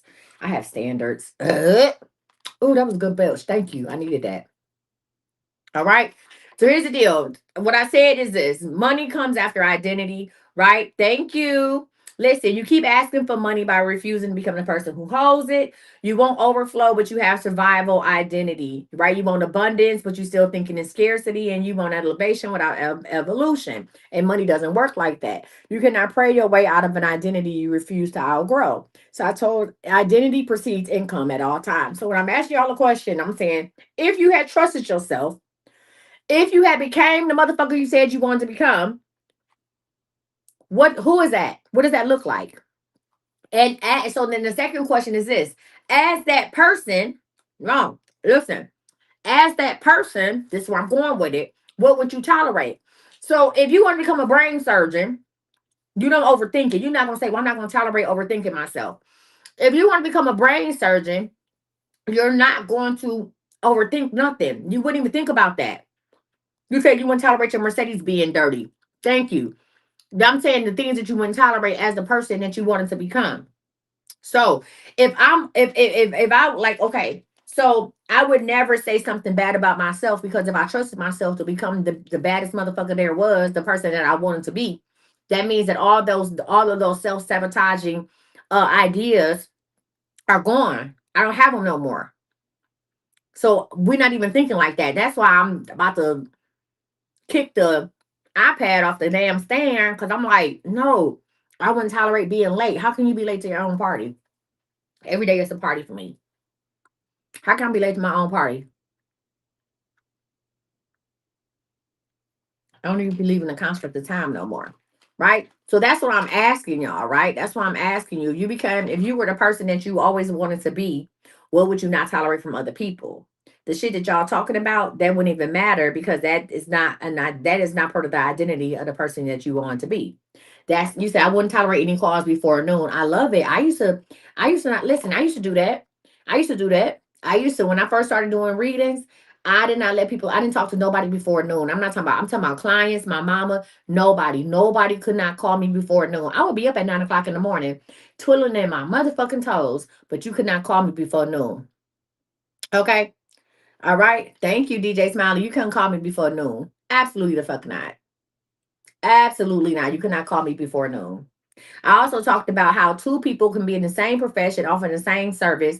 One person charges 500 and another one charges $50. And I said, why? If it's the same business, same product, same market, right? And the reason is identity. The person who chooses 500, listen, nothing changed from the business, the market, or the product. We serving the same people. I use myself and another reader, not a specific reader, but I said, you got me and then you got somebody else, and we both offering 2026 money forecast. We got the same thing on our menu, and theirs is $11.11 and mine is 40. Okay.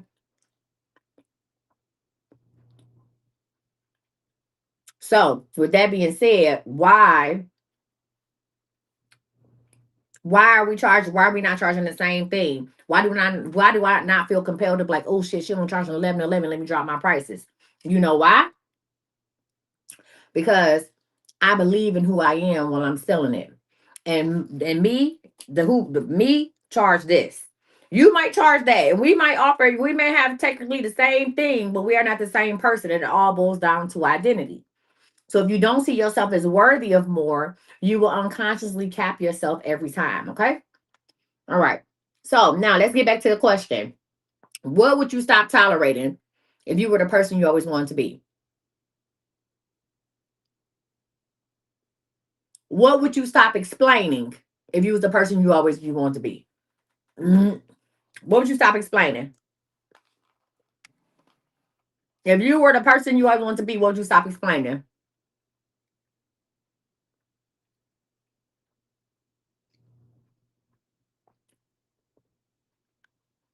My price, my time allocations. I love it. Okay. My question is, what would you stop accepting? See, tolerating and accepting is two different things. You said I would not answer calls on vacation. What would you stop accepting? And what would you stop settling for? What BS, Drea? Stop saying BS. What BS? Y'all need to start naming shit and taming it. What BS? Hold on, we got a troll over here. Golden Child says, "What is your dude getting you for Christmas?" I got a Mercedes Benz for my do my dude. That is amazing. I already got a Mercedes Benz and Porsche, so we exchanging love. Fuck out of here.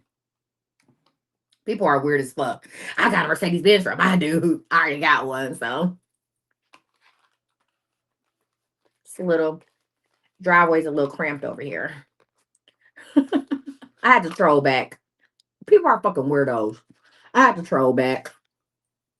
Fuck out my face. Bitch already got one. Okay. What would you stop tolerating? Okay. Weirdos. Yeah, I will get another motherfucking anything. What's up? Merry Christmas from Ohio. Merry Christmas. Okay. All right. All right, y'all. Good. Good. Somebody said I would stop tolerating broke men. So, do you understand? Do you know why I asked y'all all these questions? I'm gonna tie this shit in. Do I know? Do you understand why I asked y'all all these questions? Can somebody tell me why the fuck I asked y'all all these questions?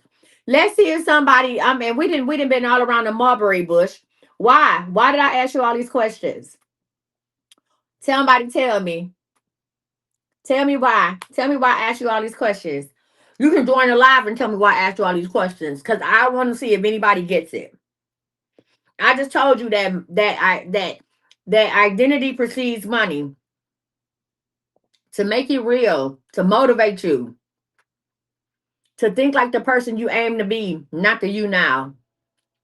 I ask you all them questions so you can identify why the fuck your money ain't where it's supposed to be. No, no, you envision yourself all the time. I ask you these questions so you can give yourself real answers as to why the fuck you ain't where you want to be. And maybe you can stop this shit. I asked you, thank you. I asked you these questions. So custom creation. Stop taking last minute orders. If that's not the energy that you would be in at your top, at your in your 7-figure business, stop now. Stop now. For instance, people call me all the time and want to get they want to, oh my God, Coach Misty, when I first started doing the readings, right? When I first started doing the readings, people would be like, oh my God, I need to talk to you. Are you free today? Are you free today? Are you free today? And I used to take like last minute readings. And I'm like, okay, yeah, I got time because I'm sitting at home. But then I realized, like, fuck that. Like, sometimes I'll be chilling and people, oh, Coach Misty, I need to talk to you today. Now I have a whole schedule. I have a whole system. You're supposed to schedule an appointment. So then I started saying, well, if you want same day appointments, you're going to pay an extra $100. Guess what? It was people willing to pay that extra $100 to talk to me. I thought that was going to be a deterrent. For them, they was like, okay, cool. What? How you want this money? Cash app? What you want? How you want this? Oh, okay. How much is it? 150. Back then, I think my reading was like 25 in, and I would say, well, 125, which really made me realize you're really not charging enough. You're really not charging enough because they willing to pay 125 to talk to you for 10 minutes and you only charging $25. Dumb. You're really not charging enough. Right. But anyway, so I did. And I said, okay, what's the extra $100 you want to talk to me? So boom, people's like, bet, here go to 125, pick up the phone. And then it got out of hand because I had some people who had 125 to spend every time they wanted to talk to me. 125 for them was not a problem. Remember, I was just starting my business. And then I realized once I really sat down and looked at my hourly worth, right? And then realized how much my rest is. I said, in order for me to be the baddest I can be, when I get online and I'm online from 4 to 6 hours answering questions and multiple people energy, I have to honor my rest.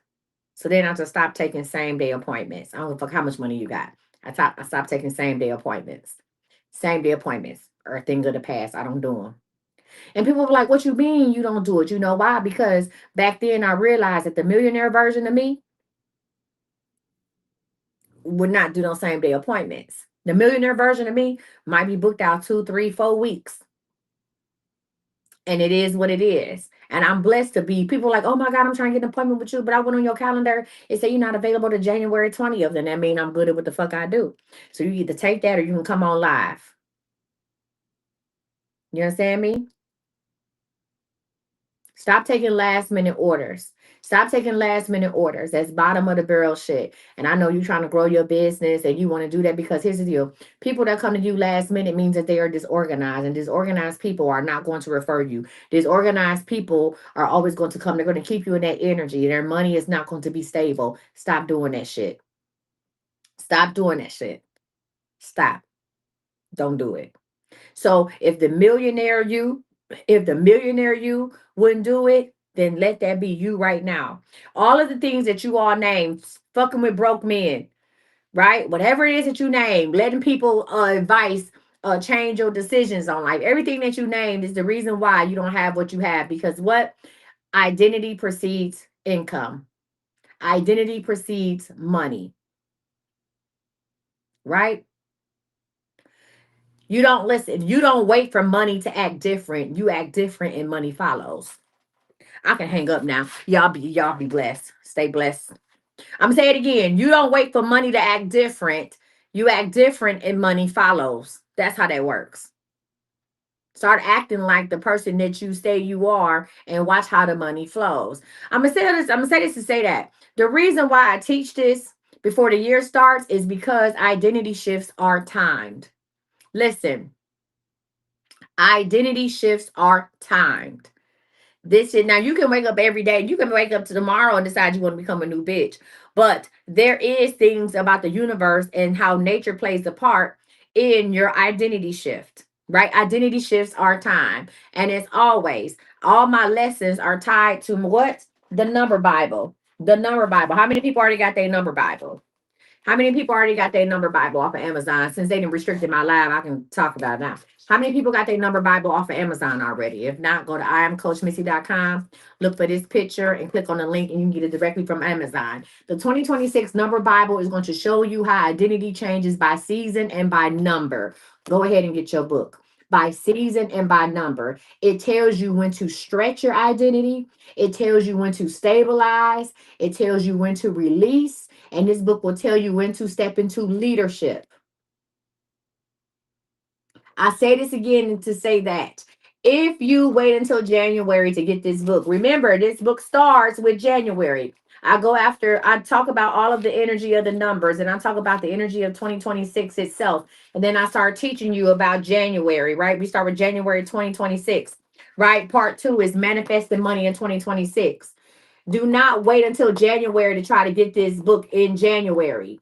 You need to start reading this book now, not the day after Christmas, not December 30th. You need to start reading this book now. You can catch up on the numbers, the energy of the numbers. You can catch up on that in between these months. You need to start reading part 2 right now. You need to go to page 79. Not even don't listen, you can skip 79. This is talking about 2026 as a whole. You need to start at page 85, which is the frequency of new beginnings and financial alignment. Okay, you said real estate been popping up since you gave guidance. Thank you. Listen, you're going to start with January on page 85. It says, this year I don't chase money, I attract it through alignment. I talk about the listen, can you resend it to my email? Is you the one I sent it to today? Drea, go click the link on my bio. It's on Amazon. Listen, I say this. Listen, the energy of January, it says you made it. New year, new vibration, new version of you. Cake, send me an email. It says after everything you release in 2025, January is your spiritual sunrise, the first month of the year of divine alignment.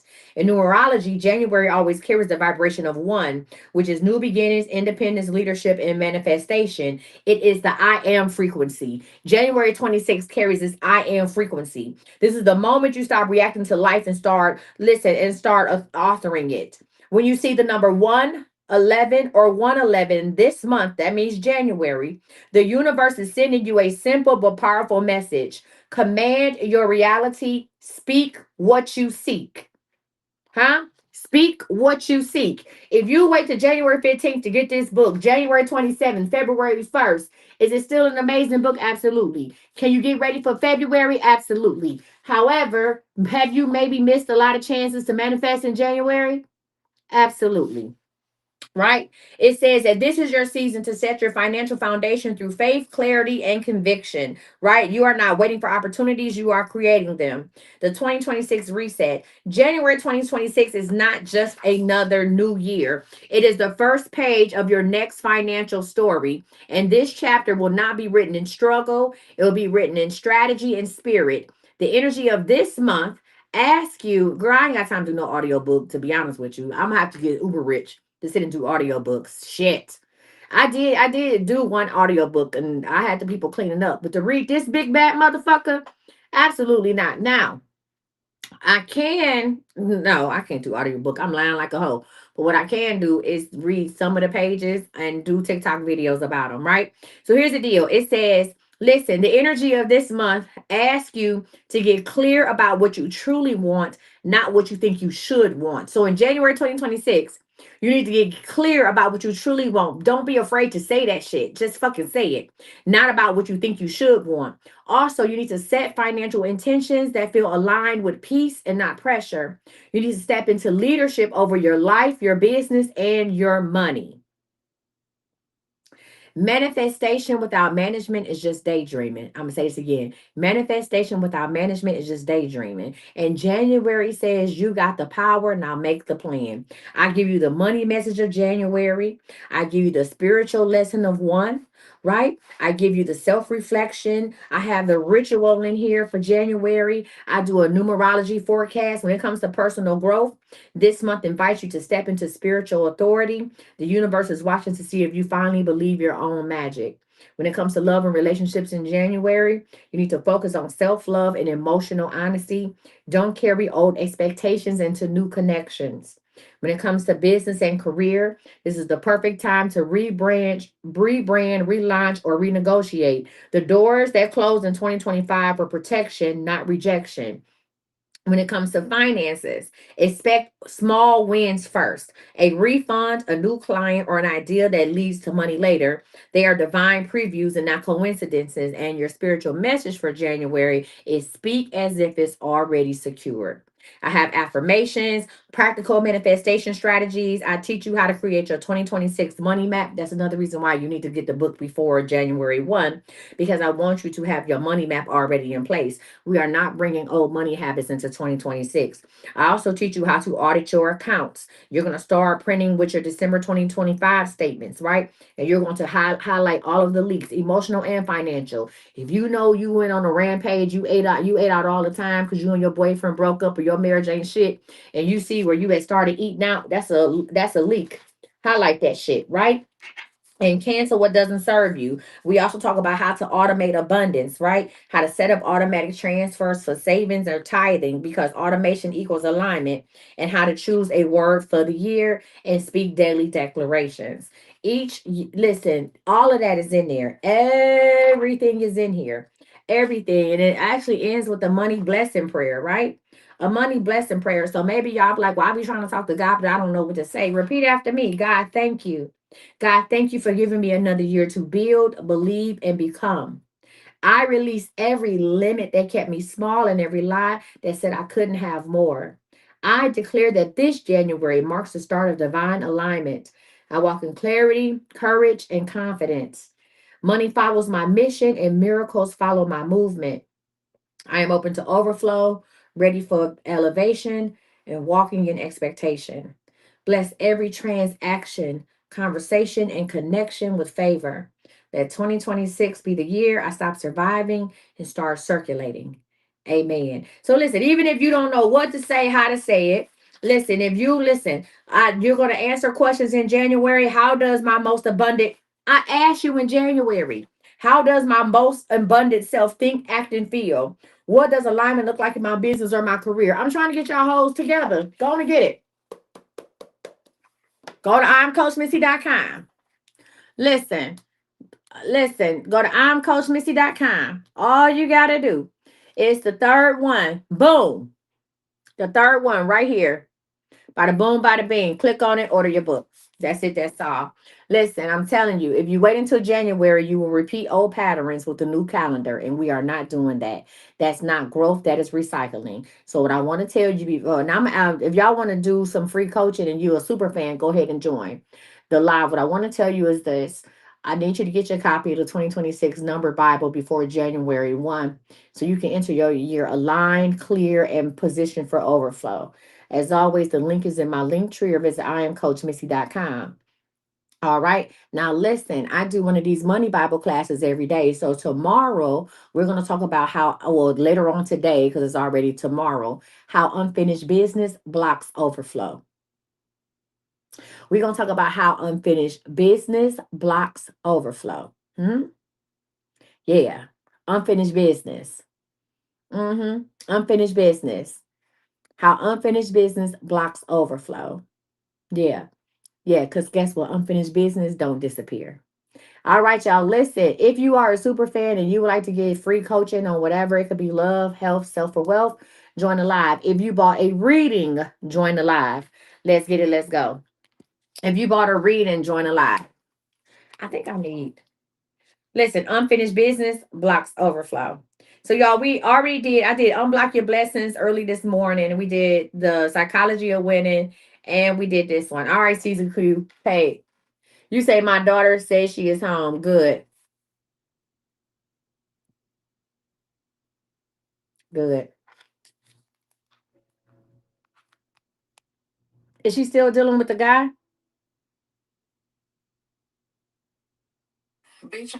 Oh, look. Is she still dealing with the guy? Susie Q, you got to join the live.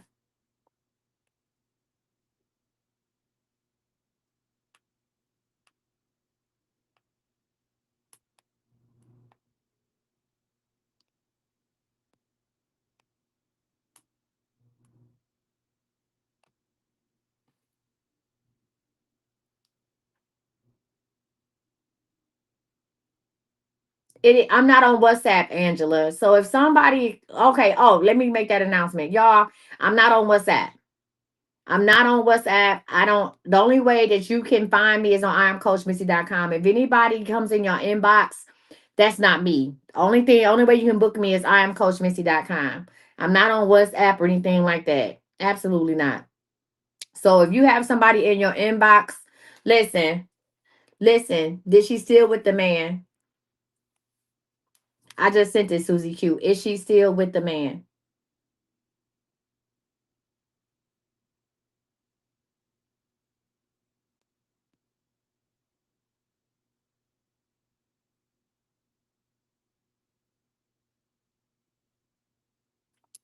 Y'all, I am not in y'all inbox.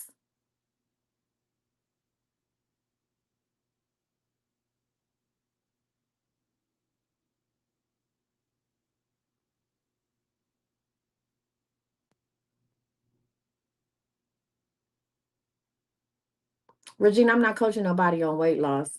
Ooh. It's not allowing you to join. Did you hit the little people at the below? Hit the little people below, the little pink and the little pink people. Miss Isabella. No, no, not you, Miss Isabella. I was waiting for Susie Q. What's hammered and joined?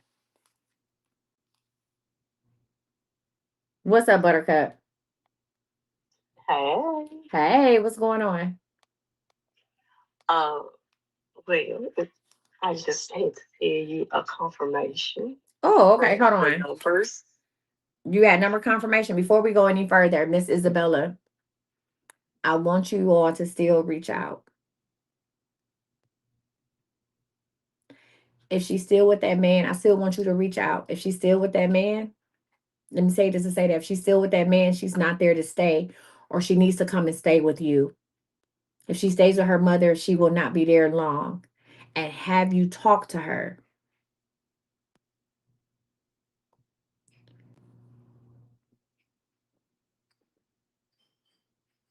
Okay. Miss Isabella, call me privately. I mean, hopefully you book an appointment, or if not, just send me a message, inbox me. And okay, well, join on your other page then. Or whatever it is that just reach out to me. Just send me an inbox. She needs to live with you. She not done. Fuck. And she with that dude, you still need to have her name ran out there. Hold on one second, Tamara. The reason I'm saying this, Miss Isabella, because yesterday I didn't want to tell her your granddaughter is being trafficked. So let's just go ahead and talk about it. You're right. You haven't talked to her. Your daughter says she's back. Your granddaughter is being trafficked. That's why I told you to reach out to Vegas. The gentleman that she is with, she's being trafficked. And also, you need to lay eyes on her. Just don't go by what someone is telling you.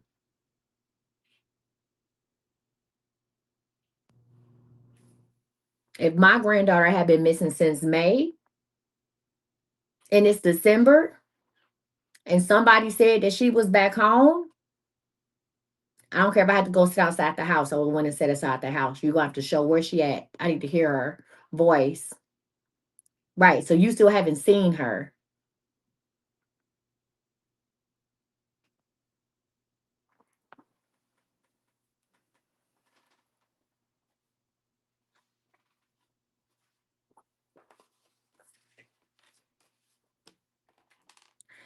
All right. What's today's date? The 23rd. I don't. I'm about to unmute. Right. You still ain't seen her. That's why I didn't want to. I wish you wouldn't have asked. I mean, not wish you wouldn't have asked that question, but I would. Okay. You was calling Las Vegas all day today, and no info was given on that. You gave her name. Did you tell them that? So here's the deal. What you need to do is you need to ask them to speak to somebody and say you believe that your granddaughter's being trafficked. If she's working the streets in Vegas, she has a fake ID. She is not using her God-given name or her ID because it would show that she is underage and she doesn't have a card. In order to be a working girl in Vegas, she would have to have there's a certification or like a license in order to do that. So she would have to be an escort. If your granddaughter has not been in the same city for 6 months.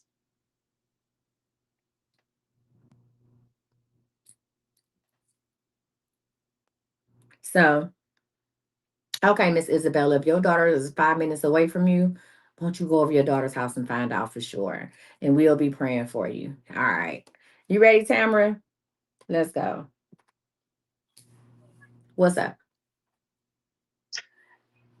You gave uh last night Yeah. the scratch house last night. Okay. So I bought my the usual I do on Mondays, the Mega Million and the Powerball ticket.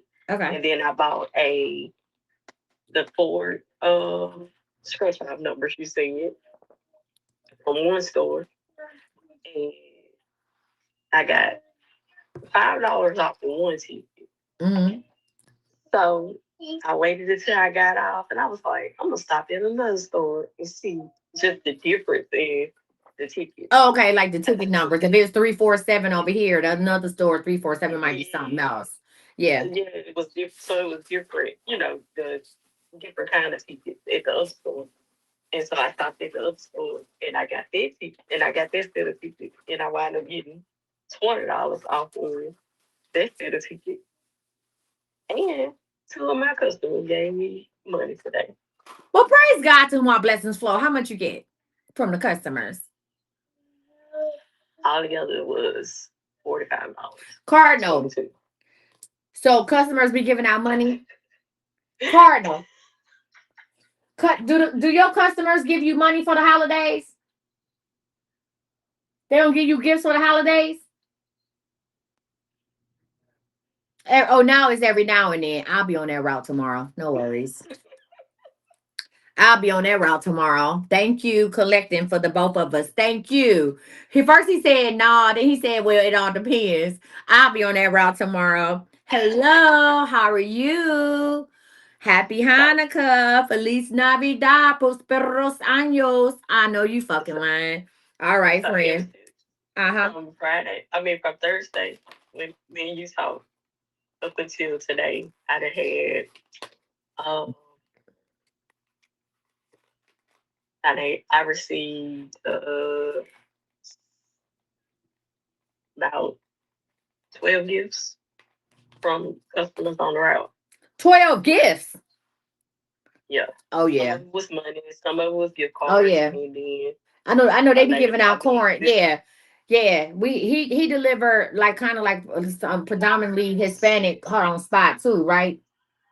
And somebody gave him some good ass roasted corn. Yeah. I'll be there. I can't wait to collect all these gifts. Listen, it's better than being a school teacher. I'm gonna be walking with him and shit. I'm gonna hold the packages. He can deliver the mail. I'm gonna hold the fucking packages. This one lady gave me some butter pecan melt away cookies. She's like, oh yeah. Baby, he got to work Tuesday and Wednesday. I'm gonna get him a hat. Can y'all wear hats on the route? Can y'all wear Santa Claus and Tiger? Yes. I'm gonna get him a hat. Ho. He a skinny Santa, but either way, we gonna practice our jolly laugh. I'm gonna say Cardinal. Ho. You know, I'm gonna see. We gonna get all this shit. Okay. His route, he got a black neighborhood and he got a Hispanic neighborhood. I can get everything from chitlins to fucking elotes. Girl, we gonna get all that shit. I'm gonna start putting in requests. Tell that man at the corner you want that cotton candy he be having. Huh?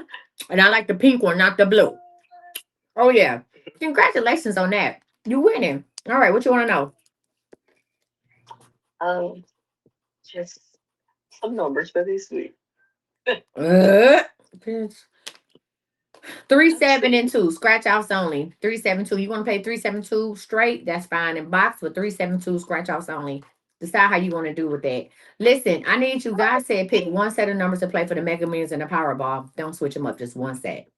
One line. All you need to win is one line, correct? If That's all right. you need to win is one line, that's all you need. That's it. So if the ones that you text me, can I still Just use them? pick. No, just win. Listen, if you truly believe that you are walking away as a winner, which one, Powerball or Mega Millions? Which one? What you talking about? Which one do you see yourself winning when you winking and blinking? Mega Millions. That's the one I always play. Okay. But is that the one you see yourself winning? Yes. Okay. So if you've already seen yourself winning the Mega Millions and buying your houses and walking off your job and doing all this amazing shit, all you need is one line of numbers. Decide on what that is. One line is all it takes to win. And you're not going to hit the Mega Millions from 5 different lines, just one. So like so that's why I would say when I buy the Mega Millions, I see people buy 10, 12, 13. Listen, if it's meant for you to win the Mega Millions, all you need is one line. It take one ticket. That's it. That's it. That's all. I only buy one ticket. I'm just That's it. saying, get you a one set of numbers and don't just use the same numbers. You determine your set of numbers. It's time for you to pick your winning numbers. Pick your winning numbers, Cameron. Okay. Pick your winning numbers. And now, listen, congratulations on you and all your mailman gifts. Drop a phone. Good day. Congratulations on that shit. Okay. Cardinal trying to hold out on how to hold out on my ass. Yes, ma'am. How can I help you? Hello?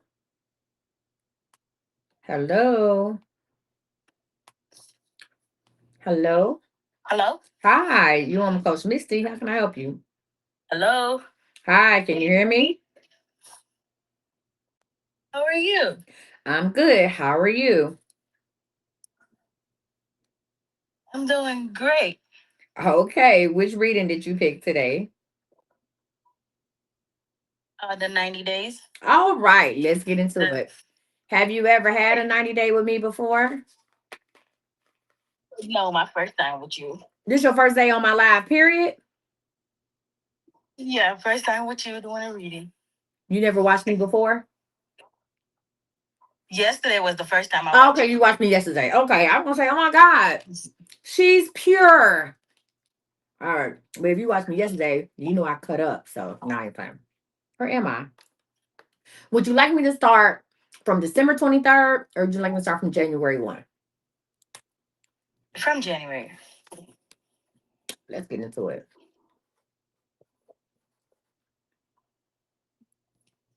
In March, you get an opportunity March 5th to say yes. Say yes on March 5th. You hear me?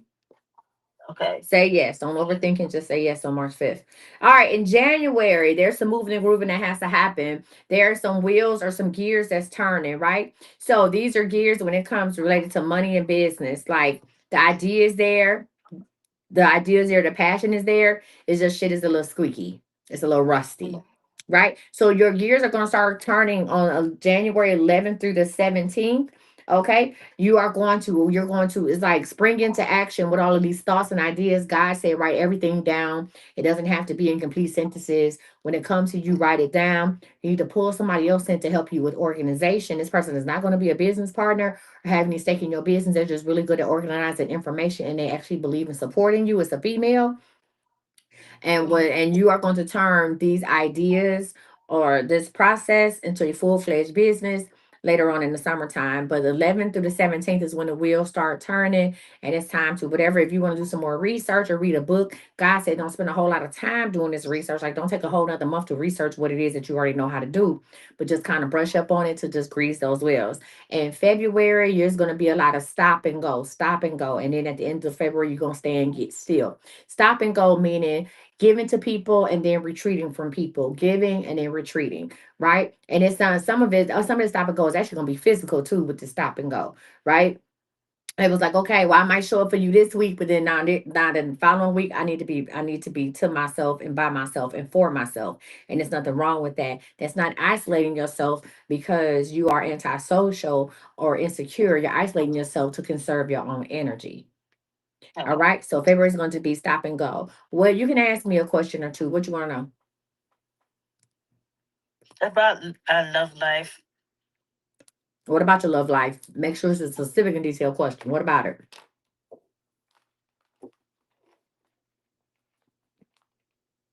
Is he for real or is he just playing me? So remember in March, what did I tell you to do? Say what? Yes. Okay. So what do you think he's playing you about? Why'd you ask that? What's going on?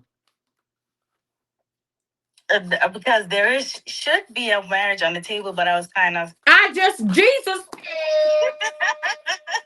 This girl said, well, it should be a marriage on the table. The first thing I said during your reading was in March, just say yes. Yes. Why y'all do this to me? Why y'all come on here and play with my emotions? I said, just say yes. Okay. That's the first thing I said. And you talking about, I want to know about my love life. So do you see it, believe it, and know it? Do you wink it and blink it? Do you believe you get married? Yes. Okay, then. So if you ask me and you ain't, all you said is I want a 90-day. And I said in March, just say yes. Why'd you didn't turn around and be like, is he really playing with me? You didn't put the two and two together? It didn't click for you? It could be more than one thing. He had doubts, so that's why I was like, is he really gonna do this or not? What else would you say yes to? Say yes to what? What does say yes mean? When a person be like, just say yes. Just say yes if somebody asks you something. Okay, you're right. Absolutely. So he had doubts. Why did he have doubts? No, because he been married before. Okay. So he's like, he don't want to play around this time and make the wrong choice. I think that's dope.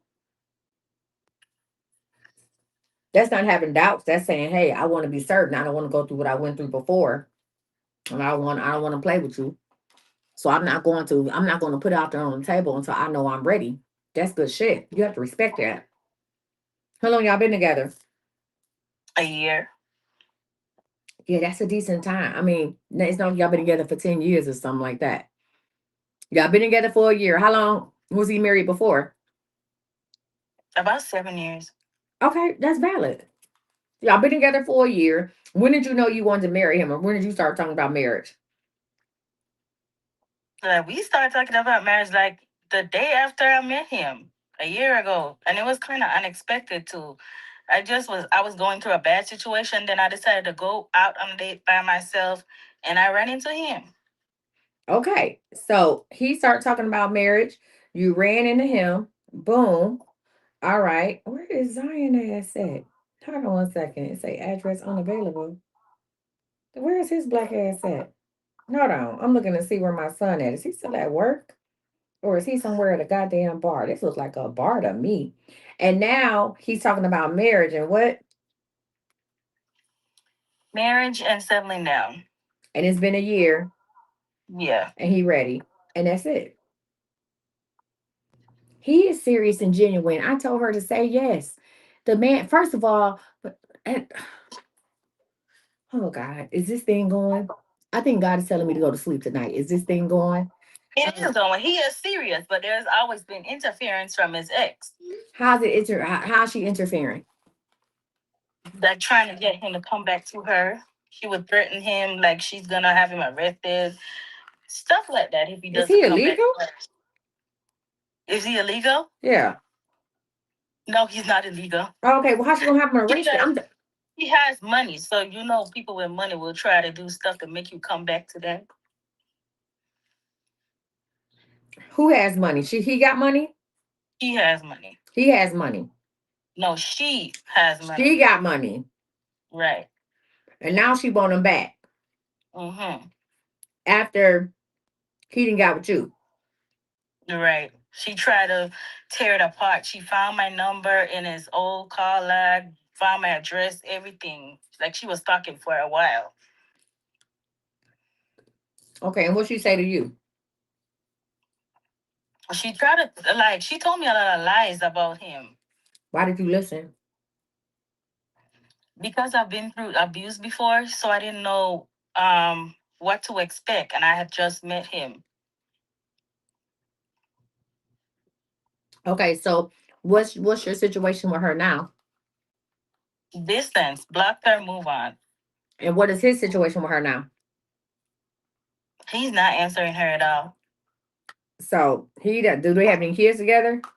No. Okay. So he's not dealing with her. You're not dealing with her. She only has her to deal with herself. She's not a factor. Don't even worry about it.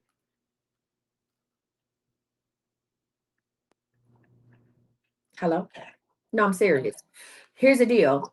If worrying about her the more you worry about her or the more you give her that type of energy in your relationship, listen, the more when you give the relationship when you give her that energy in your relationship, the further you're gonna pull them apart. And then the more you talk about her, whether it's good, bad, or ugly, or just or even with your concerns, it's putting her on his mind. You're forcing him to think about it. If everybody's moved on, so truth, moment of transparency. Cardinal and I had a conversation today, and he was all like, "Why did you used to go through my phone when we first got together?" I said, "Well, first when you unlocked your phone in front of me, you gave me the passcode." Okay, like, but he knew I had his passcode. I was like, when you unlocked your phone, you gave me you said what I heard was, oh, go through my phone when you like, right? And so I told him, I said the reason why I was going through the phone, I said because I wanted to make sure that we was all on the same page. I said because I ain't never gave up my stable. I ain't never gave up all my hoes for nobody. I mean, not like all of them, every last one of them. That's crazy work. I gave up every last one, motherfucker. That's wild. That is mind blowing. I said, and I gave up a lot. Not gave up, but I released. Let me change what I'm saying because I didn't give up anything. I released myself from a lot, right? I changed a lot of shit about myself or a lot of my situation, physical environment overnight. And I said, I took a very huge step in doing this, and I needed to make sure that we was on the same page. I said because I came to stay in your house, which means I'm really now. Can I go get me another house? Absolutely, but I came to stay at. I got an apartment downtown, but I came to stay here because, this is where I know home is where the heart is, and my heart is with you. So I knew from early on that I didn't want to be with nobody else. I didn't like being at my house by myself when I wasn't with you. And even when I would come to your house, it was about your presence, right? Not your physical presence, just your spiritual, just your aura. Even when I would come to his house and he would leave and go to work and leave me here in the mornings, I wouldn't just get up and like, oh, okay, people were like, girl, you go home, you got this big, beautiful house.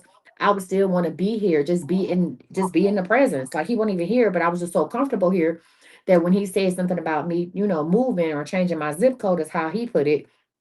I said, fuck it, and went all in. Okay. But the thing is so when I started checking the phone or going through the phone, it was me making sure we was on the same level. Now, because he was putting me on his social media and, I'm on his Facebook and all that stuff. Women have been contacting him and he was like, yeah, no, I'm dating somebody or I'm with somebody now, blah, blah, blah. And these women didn't owe me shit. Now by the grace of God, nobody contacted me because I'm super stupid. Nobody contacted me, but I was looking at the things that was happening in the phone, and because I can't hold water, I would lose my shit because at the time I didn't understand that the way he handles things is not the way I handle things. I'm very head on. I ain't gonna say I'm confrontative. Put it like this. I nip shit in the bud where I'm very straightforward. Like, hey, stop calling this motherfucking phone. Whereas he might, be like, hey, yeah, I might have dated her, but we went to high school together. It's no sense of us, I don't have to, he's not sitting up here flirting with her, but at the same time, he ain't gotta be like, bitch, stop calling my phone. You know what I'm saying? So he handles things a different way. He was like, yeah, I just kind of fade to black. Like after I told, this person that I was with you or had somebody and they were still texting me, I just stopped texting. I never respond, which I could see that in his responses, but I didn't understand that. You know what I'm saying? Yeah. Listen, but I didn't understand that because I had to, learn him and understand him. And so what happens is when I would bring up this shit I see in his phone, it would cause us to be at a state of unrest. It would cause us to be uneasy. And it made it that much easier for anybody. They made it that much easier for anybody else to text him, and be like, hey, how you doing? And he'd be like, oh, I'm doing well. Cause now he's looking for some peace because he don't have it at home. Mhm. Cause I'm acting a motherfucking fool because he's not handling shit the way I want it. You know what I'm saying? That I want him to handle it, or I feel like he should handle it. So then finally I realized, I said, you know what? I don't need to be on your phone. I don't. I looked at my whole scenario. I said, I can't stop other women from doing what they doing. Only you can. Only you can fight forest fires. I can't stop these other women for hitting you up. We could be married for 20 years and you could see a woman who been loving you since junior high. I've seen it in person. I've seen how women, oh, they're like, can I speak to him? We went to school together, sure. And I see they grown as fuck, but they looking at him like they like he the senior, he prom king, and they a junior who in love with him. Like I see it in their face, but it's how he handles it. You know what I'm saying? So I don't go through his phone no more. I don't desire to be in his fucking phone. I'm cool because I look at the big picture, right? About how he treats me, how he loves on me. He loves me out loud. Does your person love you out loud? Mm-hmm. Right. So if your person loves you out loud and treats you amazing, right? And does all these things, fuck this other lady. She wouldn't get no fucking listen. When I tell you nobody gets my energy, I don't have no conversations. Listen, even when on his birthday and I saw all the birthday wishes on his thing or whatever, like I didn't be like, well, who the fuck is this? I don't give a fuck about none of that. That doesn't matter because I know how he looks at me. I know how he makes me feel. I know how I feel protected. I ain't never once been like, I wonder where Cardinal at or why he not answering his phone. That doesn't happen over here. And I don't foresee it happening. So I'm not gonna cause no situation about some shoulda, coulda, wouldas about nothing. I'm gonna keep living. And I told you that and I wanted to be very transparent about, shit that I did to let you know you good. You great. Okay. Thank you. Don't ever take no story from an ex. Cause what the fuck what do you have to gain from calling me and telling me about this man if you don't want him back? You're right. Anything else you want to know? Yeah, I didn't even want to say this out loud, but I wanted to, there was something that I wanted to help him to get. Okay, I wanted to help him get a car. Do you see that happening this year? I know you fucking lying. You want to help him get a car? Mm-hmm. For what?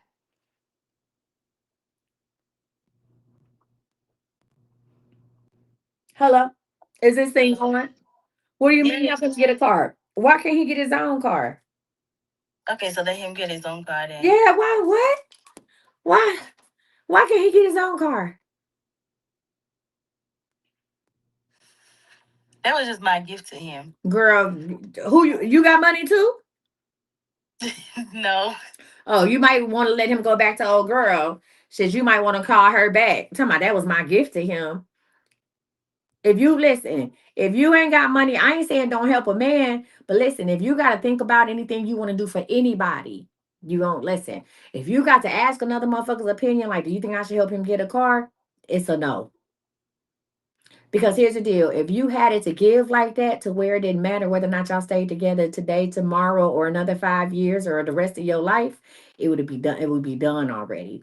You getting him a car is a stretch for you. Mm-hmm. So don't do it. That's a negative.com. Okay? If you got to think about it or ask somebody else's opinion about it, you ain't got it like that. Did the other woman get him a car? She did. Are you trying to keep up with this other woman? Where's the car that she bought his ass? There ain't no keep up. Ain't no keep up. It got to be keep up. Well, you can't keep up with her. Where's the other car that she bought his ass? She got it. She took her shit back. Mm-hmm. And how long he been broke up with her? How long they been divorced? A year. So they just got divorced a year. She took her car back. It was just together. Okay, so they've been broke up a year. They've been broke up a year. She took his car back and he ain't got another car in a year. There's some stuff I can't say on this one. Girl, you ain't gotta say it to me. It's fine. It's okay. I need you to say it to yourself. Okay, I need you to say it to yourself. Listen, if this is what you want and this is what make you happy, then be happy with it.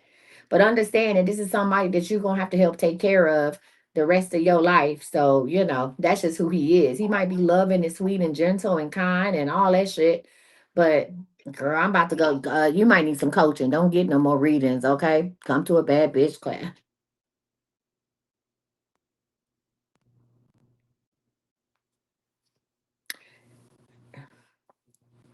Who's next? Hello. Yes, ma'am. How can I help you today? I did the 90-day reading. Yes. Is this your first time getting a reading with me? Yes. All right. Is this your first time watching me? No, third. Okay, good. All right. Listen, y'all talking about I would never. Let me say this to say that. Before we get into this 90 day, let me say this to say that. Don't ever say what you won't do. Don't ever say what you won't do. That's number one. Don't ever what we don't do. We listen, we kiki, but we don't judge. Don't ever say what you won't do. That's number one. Because listen, because at this time, don't ever say what you won't do. Because first of all, if you had the means to do it, we don't judge over here. If you had the means to do it, you might do it. Now that's why I asked her, do you have the means to do it? Because if you have the means to do it, you might go ahead and do it. It might not be nothing to get a motherfucker a car. Okay, what else we doing? What else we got? You might get a person a car just so they stop asking you shit. So if they stop asking you for rides, now let me go ahead and get you your own shit. That's how Zion got a 2023 goddamn Jeep. I don't know what that shit is called. He got a $70,000 Jeep out of me. Because I got tired of him driving my motherfucking Benz.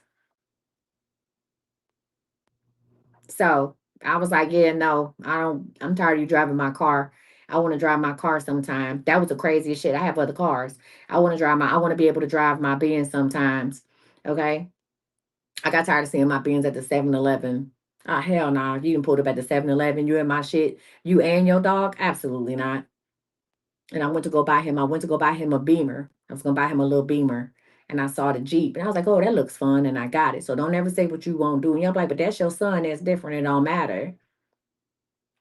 I was like, yeah, I want my car back. Let me go get you something else. Don't ever say what you won't do if you got it. Now, if you ain't got it, that's for anybody. If you got to think twice about doing something for somebody, sit your ass down. That's a no. Let's do would you like me to start from December 23rd or would you like to start from January 1? December. Thank you. I wanted you to say that. Are you expecting something big to happen between now and New Year's? I'm hoping so. Would you rather it happen on Christmas or New Year's Eve? Christmas. Would you like to share with the people what you're looking for? We not thinking the same thing. Girl, I'm not doing it to test me. I'm just giving you something so they can congratulate your ass. I'm not crazy. That's why I asked you. I was like, Lord, let her say 12/23. Because the shit she looking for gonna happen before the first. She trying to test me. We not thinking the same thing. Are you well? No, I'd rather keep it. All right, cool, no problem. But it's not gonna happen on Christmas Day. Okay. So don't get in your feelings about it. But it is gonna happen. Congratulations on that. So 12/23 to 1/23 is all gonna be about planning. Planning. This is so amazing for you. 1/24 to 2/24, you're gonna receive a new set of keys too. The surprises just keep coming. Okay. 1/24 to 2/24 is gonna be new keys. New keys, and there ain't to no fucking car. 2/25. Why are you laughing? No reason. Don't you get another reading from me because I hate when y'all do that shit and then y'all don't say what y'all gonna say. That makes me mad. And I'm out of candy. And I'm out of candy. 225 to 325. You're gonna have a host of women who are there to support you except for one. It reminds me of Jesus and Judas. There's going to be a person in your camp between 225 and 325 that is going to question a lot of shit because things are happening for you. First of all, amazing things that are happening at a rapid rate. When I say rapid, don't mean that you didn't work for them and you don't deserve them, but the blessings are coming bow, like shit that people normally have to wait a couple years on, or this happened first and then 5 years later. No, this shit is coming boom, boom, boom, boom, boom. It's working out for you. So when that person starts questioning things and they gonna kind of just sit back, you're gonna watch it. You'll be in a room full of women who love you. You believe that everybody loves you. And it's one person that's gonna sit back like this. And they're gonna start playing devil's advocate. I'm saying this to say that get that bitch out your energy, get that bitch out your life, out your circle before the summertime. You hear me? Okay. Because when if she can't cast doubt in your mind, she will then cast doubt in your partner's mind. She will start hating, she will start throwing that energy in a whole different direction.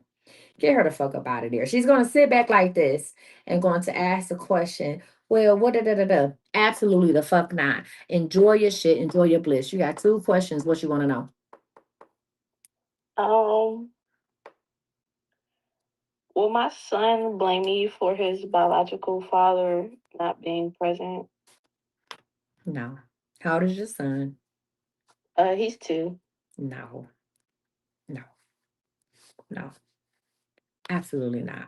First of all, that's all how you handle that, and it's about the love that you give, and it's about it's about the way you talk about his biological father. It's all about how you do that. If you talk about his biological father with hate and venom and things of that nature around him, then that's what he will have. He will grow up with resentment. And if his father is not around to resent, for him to resent, it will then fall on you. But if you speak of his father, you can either not speak of him at all or speak with him and with love and compassion and grace. Listen, you'll be okay. What's your second question? The career that I want to start, is it the right career? Yes, but you're gonna start it in the fall. Mm, Not right now. okay. All right. Well, listen, thank you for coming in. Welcome to CME, and come back and tell us about your good news. Bye. Listen, I'm broke, but can I ask you a question? Why is this image white? Girl, what the fuck is you talking about? And don't ever say you broke. Say you are temporarily, your finances are temporarily disabled. What's up, that girl, Lala? Hey. Hey, what's up, Buttercup? I just apologize. Last night I purchased something and it was too late and I didn't know. Don't apologize. Just what you want. You ain't gotta do all that. Hey, we are not I'm walking into sorry. 2026 with that shit. I didn't listen. Okay. If you bought a reading, new policy, guys. First of all, with the live readings, I know I understand if y'all, especially if y'all know how I get down, y'all go on my link tree. It says tonight's readings, correct? So y'all purchase something, and sometimes by the time y'all get on, your girl is done reading because a bitch be tired. You don't have to. That's okay. Just come back. Listen, guys, you have 365 days from the day you purchase your reading to use it. Now there will not be no refunds for live readings. Do not come in my fucking inbox like I purchased something and I just can't seem to catch you. Can I get absolutely the fuck down? You will not fuck up my payment processor. I'm gonna tell you to go follow me on YouTube, hit the notification, hit the bell on YouTube so you'll get a notification when I'm on live. Okay. So to God be the glory for the things he has done. Boom. So that's number one. But you can use your reading and you don't have to come over here and explain. You ain't gotta apologize. You didn't know it was still up. As long as the shit is still up on the link tree, it's good to be it's for purchase, right? Boom. So what did you get last night? What you need, Bookie? I got money manifestation. Hey, you got a money manifestation bill. What you want? What you want to manifest in 30 days? Let me first of all, let's spray it with a little black magic mist. I just want to be able to pay off some debt that I have. How much debt? It's, I want to say 2,300. See, that's the goddamn problem. Now I want to say, you can't say I want to say. You got to have. I'm gonna say a minimum of 2,300. In order for listen, in order for you to get the idea or the understand that all money starts with thought, right? Any amount of money you want starts with a thought, and then your next step is action, right? And then that, so you're like, well, where is faith at and where is prayer at? First of all, your prayer should come at the end. Ooh, listen, hold on, pay off that. First of all, your prayer should come at the end. You like, Coach Misty, why would my prayer come at the end? Because you don't want to pray a poor man's prayer. A poor man's prayer is, Lord, I'm down and out. Please bless me. Father God, in the name of Jesus, I come to you, humble, honor, servant. That's a poor man's prayer. And you'll be praying that prayer for the rest of your life, getting just enough get off crumbs. I want you to pray at the end. I want you to, first of all, I want you to embody what it is that you want. Be specific and detailed about what you asking God for and what you asking of the universe, whoever it is that you serve.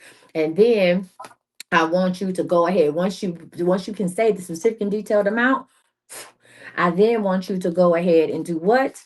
Go ahead and get you a pen and paper to see where's this money coming from and start writing the shit down. Because once you have the amount, once you have done doing the work to even if what is debt, when you go and look at your debt and you have a number, then you can break it down. It becomes real. You're like, that shit is real. It's on my credit report. But it becomes real and it becomes relevant and it becomes relatable. And that means you can what? You can pay it the fuck down. That means you can do something with this shit. You can break this shit up. So if you know how much debt you have and you're like, okay, it's actually $2,312, then guess what? I'm gonna go ahead and give myself 3 months to pay this off or 4 months or whatever. That means I gotta pay this down, boom, boom, boom. This is how much I'm gonna pay a month. You know how much you get paid or how you get paid, and then you can say, well, I already pay all my bills like this. When you start budgeting and breaking shit down, that is a sign of being a good steward of money. And when you are a good steward of money, opportunities and money will flow your way. You understand me? You are now having a money mindset. People want a millionaire mindset. Y'all got to have a money mindset. Now you are like, hey, I know how much it is, which is showing God I'm not scared of what it is. I'm not scared of the energy of money, right? I know what I need. This is what I did. I know what I need. This is how I'm gonna break it down. This is the plan. When you start writing down and breaking it down, it becomes real. Then, okay, where's this money coming from? Boom, God show you, okay, this is what you got to do to get this money. Go ahead and start paying it and see other opportunities don't come your way. I guarantee you, if you go ahead and start taking actions towards paying down this debt or building your business or whatever it is that you're doing, you will pay this down before your actual deadline. You will have this shit paid down. Period, point blank. And other money, our money will just start flowing to you. Opportunities will start popping up everywhere because you have went from having a mindset of lack to a mindset to a money mindset. You hear me? So Mhm. listen, go and look and see exactly how much it is. Write that shit down and give yourself a timeline that makes sense to you and for you. All right. So if it's 6 months, then it's 6 months. And make sure you keep your word and make sure you start paying it and watch how God bless you. Okay. But I'm gonna go ahead and hold on to this until 123. Go ahead and get that. Go ahead and get that exact amount within the next 24 hours. Okay. All right. Thank All you. right. You're welcome. Thank you. All right, y'all. I was told, you know what? I'm gonna go ahead and end this YouTube. I'm gonna go ahead and end this live. I was gonna stop the live and come back, but no. What I'm going to do is, if you want to get a reading, I'm going to leave the line open. I'm gonna do these same readings tomorrow or later on today. I'm gonna leave the line open for 8 minutes. So you got 8 minutes to go to imcoachmissy.com and get a reading because I got somewhere to be at 11 o'clock in the morning, and it's something I want to do before I go to sleep tonight. So yeah, that's what we gonna do. Yep, yep, yep, yep, yep. What the hell is this? That's what we gonna do. So go ahead. You can still go to imcoachmissy.com and get what it is that you're looking to get. And then we'll do that. Oh, that's amazing. What's up, Giselle? What's popping? Hey, coach. Hey, if you sent for a 90-day, join the live, y'all. All right, what's going on? What you got? 90 days.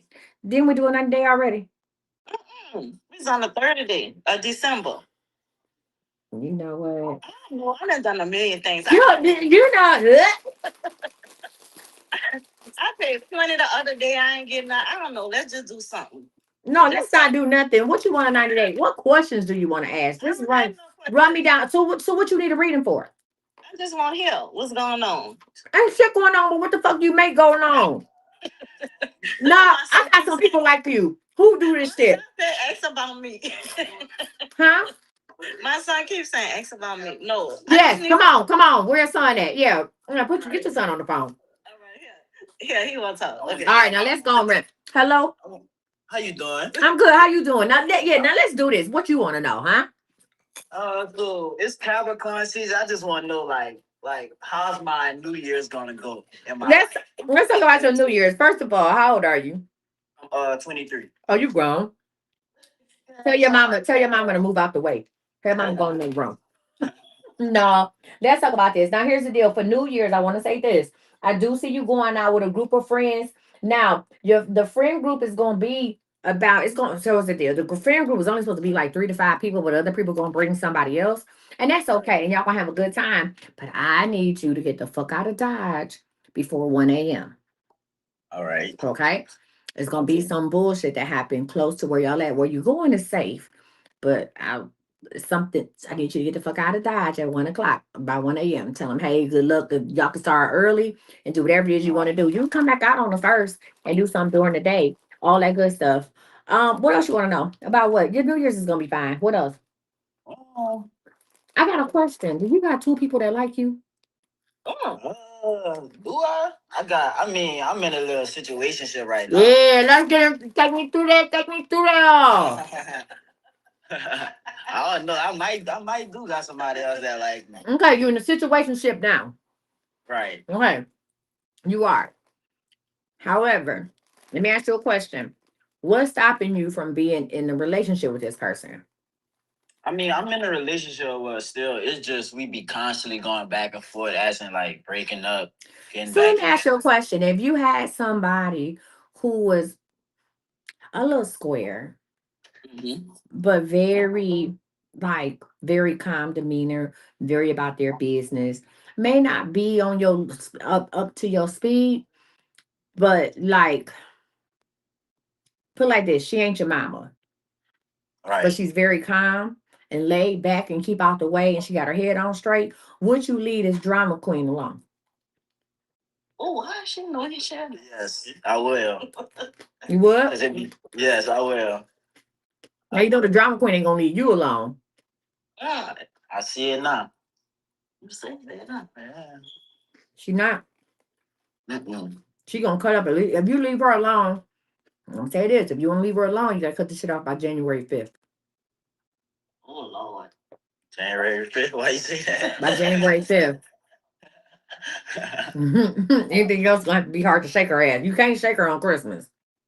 Right. You're not gonna shake her Christmas. You're not gonna shake her New Year's Eve. It's January 5th. If you don't leave this shit, the reason why, because you're gonna meet old girl by then.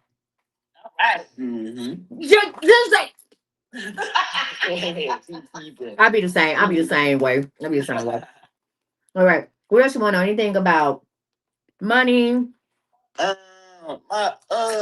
about money. Like, would I be like? I mean, I know I work a good job now. Like, is there anything that's gonna come into my life where like maybe it could change the aspect of me working for myself, maybe, or Okay. I don't know. So there is going to be, so here's the deal. You are meant to partner with somebody doing a transportation business, but you are not going to be driving. Oh my God, Coach, I know What? you, What? I'm about to buy him a van to do transportation. I know you Yes, I'm about to buy him and my other son, the 29-year-old, to do transportation. Oh my God.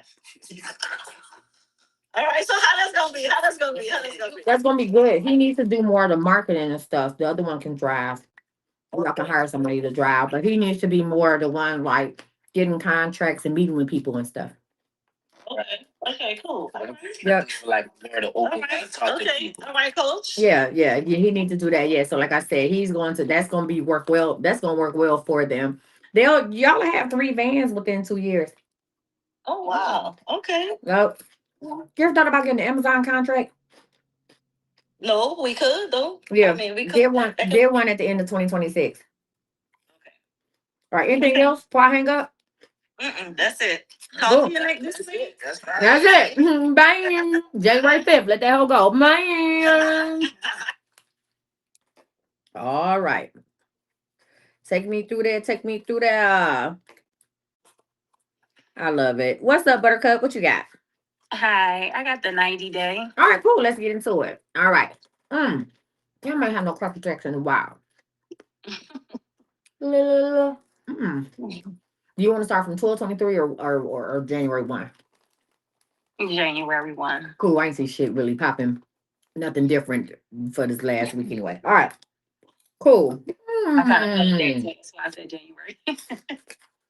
There's a very militant and dominant man coming into your life the end of January.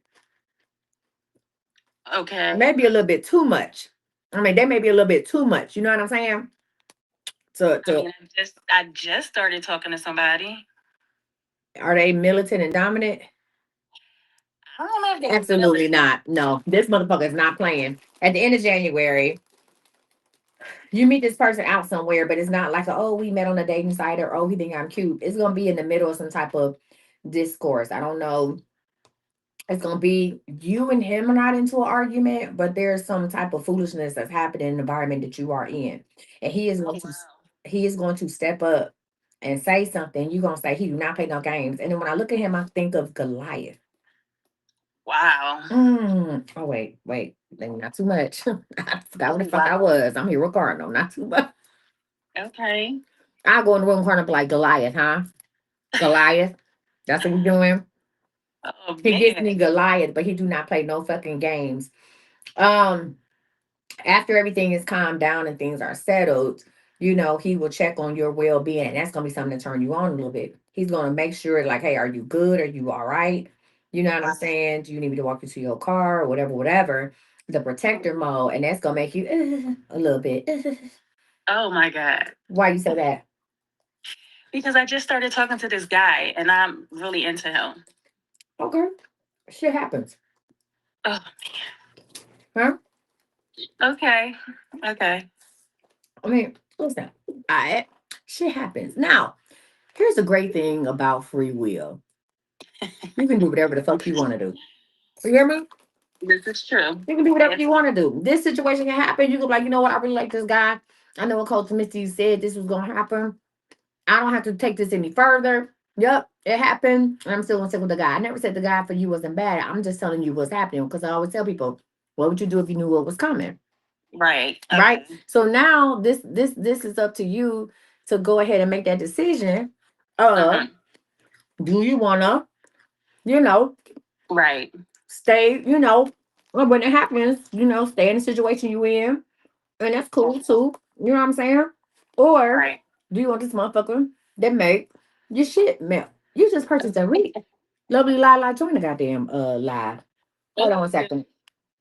Or you want somebody that's gonna save them to make your shit melt. So it's up to you. Either Mhm. way, you're gonna be okay. So that was the end Okay. of January. The beginning of January, like I said, is so I didn't see anything traumatic or super exciting happening. I'm seeing that you're coming into the new year with the new one. And everything is gonna be, pretty okay. Now, February, Valentine's Day, there's gonna be some hurt feelings. Oh man. Your person is going to have an emergency that pops up at the last second, and it seems very fucking suspect. But it's Okay. not. But it is still going to hurt your feelings, even though you're understanding and you understand why they had to do what they did or had no business. It's not. It's going to sting a little bit. So what I want you to do is, I want you to kind of have somebody in the. I want you to kind of have somebody in the background. As far as like them, like somebody else you can hang with, a woman, like a homegirl. Okay. Yeah, like that. Like so we all know when motherfuckers be that Yeah. lonely one. Yeah. So just have some backup plans in the meantime between time with that. In March is going to be amazing. There's going to be some type of raise in your finances Okay. by 17%.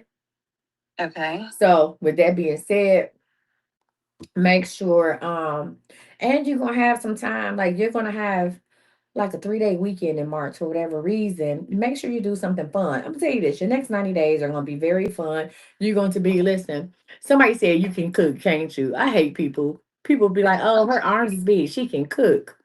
Absolutely not. I can make money and buy and buy Uber Eats. Fuck out of here. All fat people don't cook. All women with big arms don't cook. I Oh make man. 3 motherfucking dishes, and that's it. Okay. Yeah. Anyway, back to you. You gonna be okay for the next 90 days. You get 2 questions. What you want to know? Um, will me and Vince enjoy Jamaica in May? With who?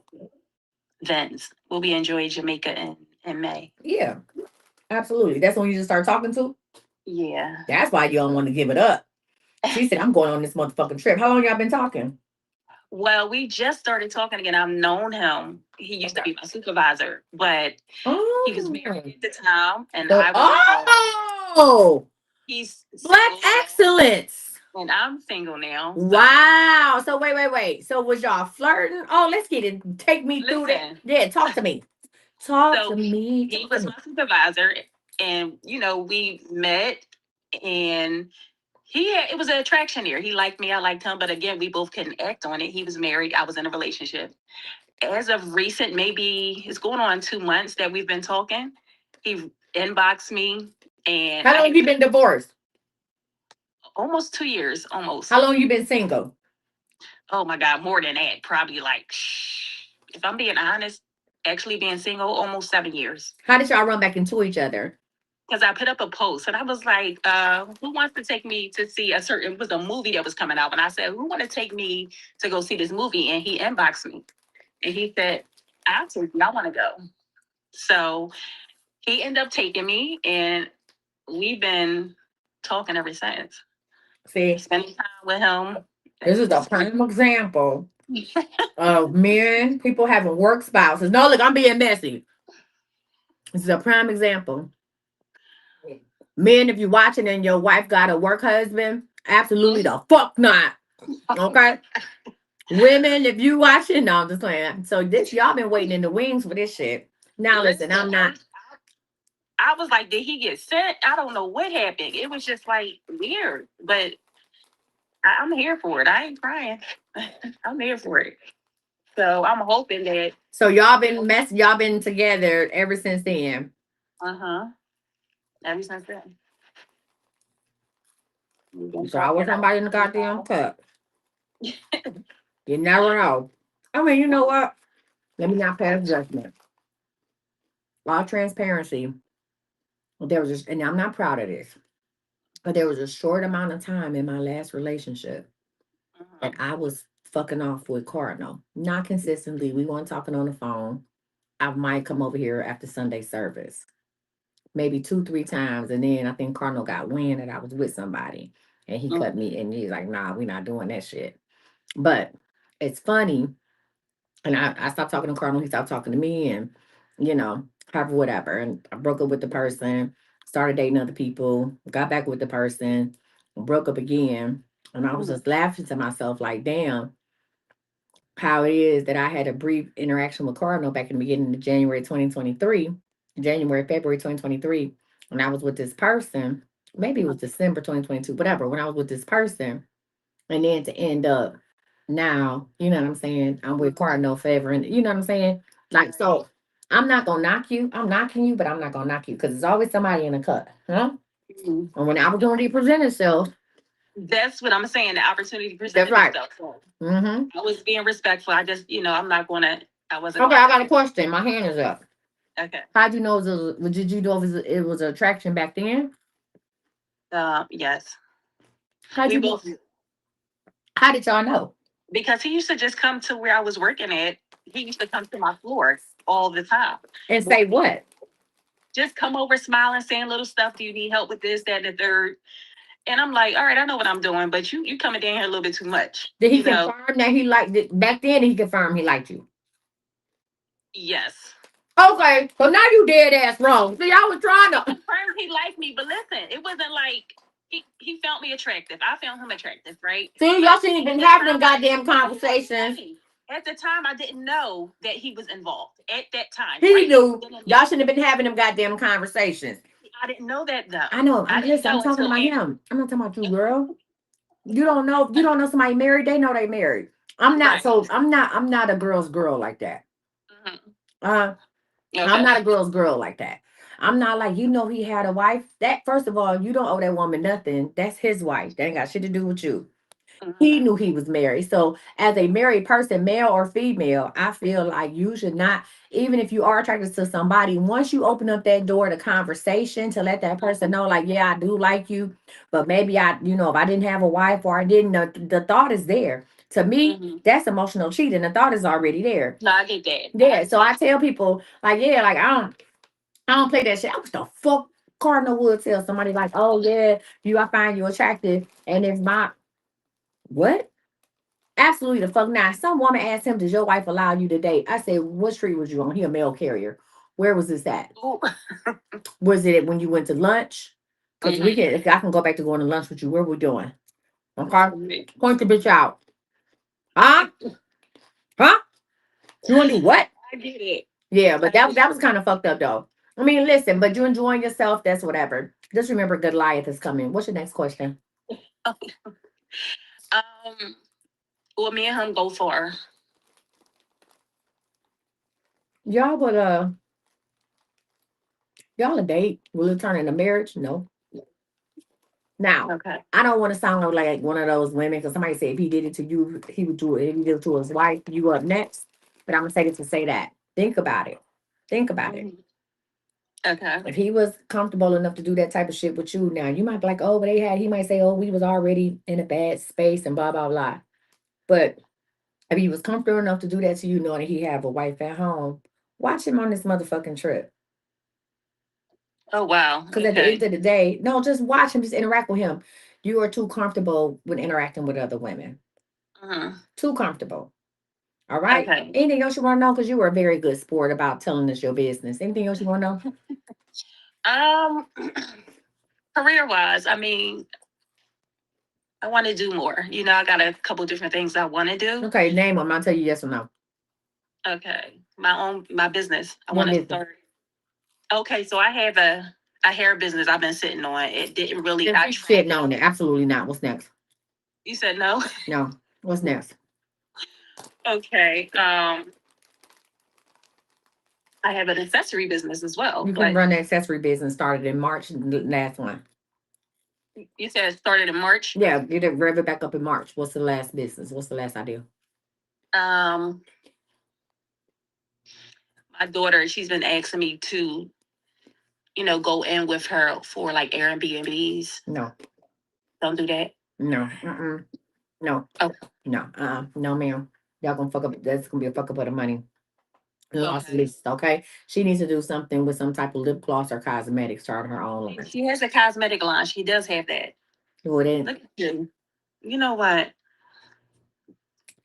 then that's Okay. what she need. Then Okay, that's so what. she smiled on because she definitely has one. She already has a business. It's just Okay, she just haven't done well, it that's yet. confirmation. That's what she needs to do. That is confirmation, coach. I appreciate Confirmation station. Chew, fucking chew. Listen, I wish you all the best just for you. It's not about you and Vince or you whatever. I wish you the best for you.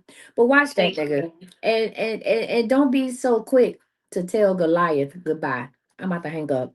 Get off my Okay, phone. thank you, Stay coach. blessed. Bye. Uh-huh.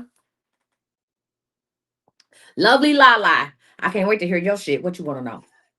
Hey, Coach Miss. Girl, listen, she talking about the comments like, oh Lord, that's what my question about. Run it. Let me take a swig first.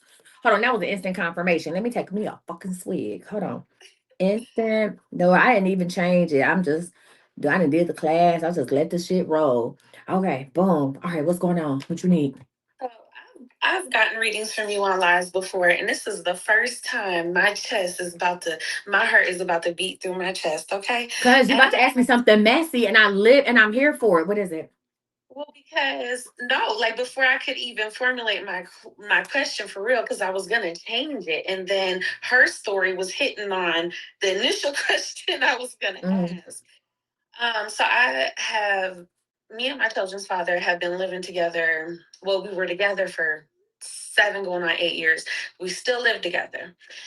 And there was a girl at work that he became friendly with. I'm similar story as to what she just explained. However, they said they haven't dated or anything, but I noticed I had a dream about her before I even knew about her. And in the dream, a bunch of stuff kept going wrong every time I caught him talking to her. Okay. And he has lost his job. And then Aiden, hold on, I'm on a live. Stop. I'm Hold sorry. on, girl. Wait. I thought my son, hold on. Because I thought my son was at work. And one moment, hold on, because I want to make sure he okay. Because he not at home and I'm trying to figure out where the fuck he at. I'm looking at his location. I thought he was at work still. Hold on one second. I'm sorry. It's okay. And I'm trying to figure out who house you at and making sure you good. Because he was supposed to come and pick something up for me.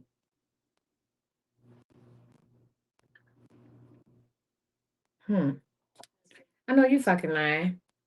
I will show up to this nigga's address. Hold on one second. Hold, please. Hold on. Let me know you're okay.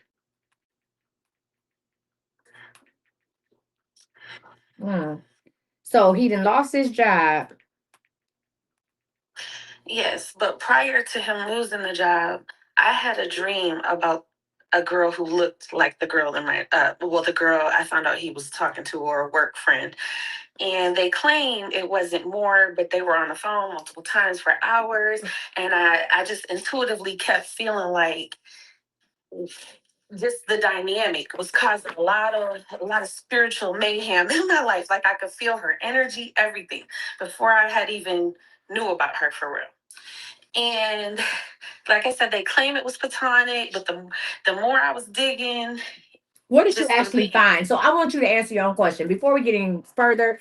If you have not scheduled your 2026 full reading Love, Health, Self, Wealth, your 2026 year reading with me, you need to do it for $33.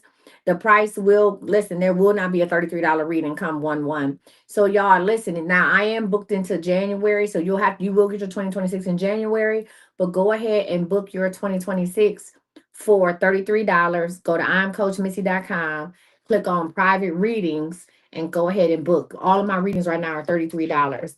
After the first of the year, you will not be able to talk to me for less than 58. So you might want to go, and I'm talking about this like for 5 minutes. Good, that girl Lala. So go and get y'all 2026 reading. Okay, go. What happened? So what did you find? So I ended up calling her right in front of him. And because I don't play all them games, man will lie. So I wanted to see if they both got stuttering. She basically told me one story. Oh, it's just platonic. They just had a spiritual connection. He teaches her spiritual stuff, and then proceeded to ask me, "Can I teach her how to do tarot?" Which was crazy. I said, "Also, you're feeling his energy on me," type thing. It's too much, because really, the more I ask So questions, what did you find?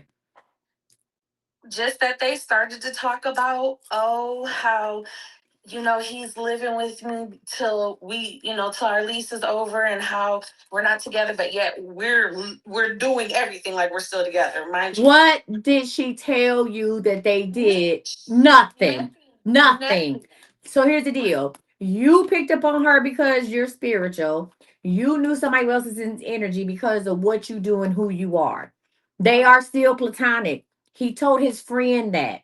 This was not him telling her. You picked up on it because of who the fuck you are. You understand what I'm saying?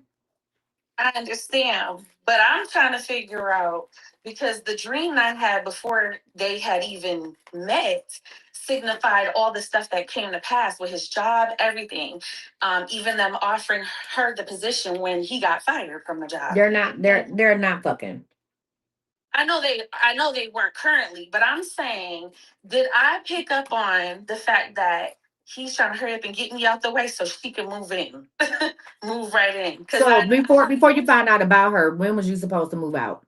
What was your relationship status?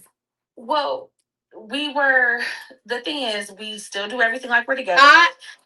She- Let me rephrase. Let me go back into the question. He goes back and forth on it. No, I'm asking you a question. Mm-hmm. So if he goes back and forth on your relationship status, you don't have one. Mm-hmm. Let's be honest with ourselves. Let's be real with ourselves. Right now, Okay. you are in panic mode, and you are going everywhere. A lot your intuition. So here's the deal: your female intuition, your spiritual side, all that shit is like ding ding ding, chicken fucking wing, bum bum bum bum. Your shit is all over the place, right? Because you're thinking like maybe we had a chance to work it out, and now he dealing with this other person. Is that why he wants me out? Maybe he just wants you out because the shit was done in the first place. Before she came around, y'all shit wasn't solid at all. And now he has somebody else to talk to about it. And it just so happens, here's the deal: if he was having the same conversations with a man, his energy will still be the same. He's ready for something new. And she talks to him about talking to other people, not talking to her. Mm-hmm. But because she's a woman and because of what she looks like, it's a problem for you. So let me say that. Go ahead. I'm sorry. The looks ain't the problem. I'm just gonna be I never honest. said she looked better than you. I never said she looked better than you. See, here's the deal. I never said she so I never said so. I'm not implying that she looks better than you. Or here's the deal. When your man talks to somebody that you don't think compared to you, that fucks with you more than he talked to somebody that you think that was cute as you. Because when he talk to somebody that's totally different from you, and y'all ain't on the same vibe, guess what? Now you be like, well, damn, was I even his type? What the fuck am I doing here? Go Well, ahead. let me clarify. It's not really. It's this. I don't worry too much about looks with him. He more goes off of like how much he can teach somebody spiritually, right? And the connection he feels that way. And mind you, when I got with him, I was woke up out my sleep and was told he was the one. Okay, we've been dealing with each other for 9 years. We have two. And he ain't small married you children.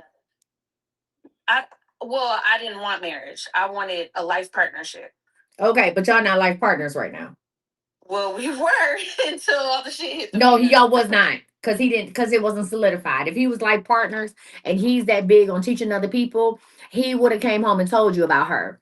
You understand me? Yeah, he told me about her, but it wasn't After you asked about him, how long had he been talking to her, been friends with her before he came home and told you about her? So did he volunteer information about her, or did you have your dream and say, "Hey, this is what I saw. What's up?" Well, the problem is I asked too many questions right No, away. why is So it a problem? No, stop making excuses. So here's the deal. Let's get into it. I don't even know what the fuck your question was. No, they wasn't fucking, but you knew that. Here's the deal. You make excuses. You go out talk yourself. You gonna over outthink yourself, and you are going to make it fit into whatever little puzzle you want to fit it to. The only thing that you're not gonna do is say, this ain't it no more. If he's that important, so let me tell you this. I don't give a fuck, and the, all that. Oh, he's more about how much I. In order for you to talk to somebody, I don't give a fuck. You have to find something you like about a person and spark a conversation. That's in platonic. That's in female to female. Listen, when I'm somewhere and I decide I want to talk to a bitch and I don't know, it's something about her that I like, not in a physical manner. It's something about her. And so stop with all this. What was that one thing? This sounds like some nature boy shit. Stop with all that. Oh, he's more interested. It had to have something. There's probably a lot of women where he work at. You understand me? There's women everywhere. He's surrounded by women all day, every day when he's not with you. So there has to be something about her that he liked physically to even spark up a conversation with her about anything else. You have to be, listen, even with men don't, hey, men are like, man, I like that jacket. Starts a conversation. That man don't want another man. He like this jacket. Say, bro, that's some clean shoes. You have to notice something about somebody. So even if you're not looking at like, oh, romantic, there's something about them they like. When I walked in the Chili's the other day, I had on the craziest motherfucking outfit, but I was comfortable and I was feeling myself, even with this crazy outfit. A chick was sitting by herself and I went Cardinal and she looked and she said, girl, I like all of this. And I said, thank you. And I looked at her. So now she said that and I looked at her and I had to make a split decision. You know what, bitch? I like your style too. What's your name? Just like that. And we struck up a conversation, started following each other on Facebook. And she was talking to me and talking to Cardinal, whatever the case may be. It's something in order to find out about what a person adds up here, there's something about their outer appearance that they have to be attracted to. Now, here's the deal. He might start a conversation with somebody and realize they're not into spirituality like him and retreat, right? The interest or the ability to teach him something is the reason he would stay. But do not be mistaken. Do not sit up here and act like there's nothing physically about this woman that he liked in order for him to strike up a conversation with her. Please. No, I'm not saying that, but I know his pattern, and I know Well, if you he knew his has. pattern, you would know he done with your motherfucking ass. No, I'm saying he's done this even in the beginning of the relationship, has had couple hour conversations with women he's counseling or doing astrology charts for or whatever. So She's not a client. She's a confidant. Stop. You know what, lovely lie. I'm gonna let you ask your questions. We can go all night because you got 101 answers. You gonna say whatever the fuck it is you want to say other than the fucking truth. She's not a client. She's not a fucking student. She's his confidant. And as spiritual and woke as you is, I need you to open up your fucking eyes. No, I'm saying it was my dream though, that alert. But it was your reality. It doesn't matter. He didn't come home. Listen to what I'm saying. When a man is dealing with when a man wants, first of all, when a man is not going to be, a man loves a woman and trusts a woman, he's going to tell her everything, every fucking thing. He's going to tell her shit. Your man will call you and tell you shit. You'll be the first person he call and be like, look at this shit. Let me show you. Let me tell you what happened. Boom. I've been in both relationships. I know, friend. They on YouTube going to ham in the comments. Listen, they'll tell you this. You say I had a dream about her. You making up excuses for yourself. And then I'm gonna let you ask the rest of your questions. Did you just have one question?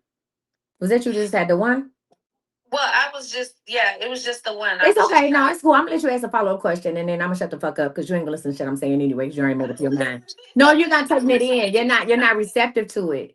You over talk, you not. So when you told me, listen, let me tell you where you had fucked up with me, not fucked up with me, but when I knew you was that it ain't really no point of talking about this, because you let me talk till I'm blue in the face.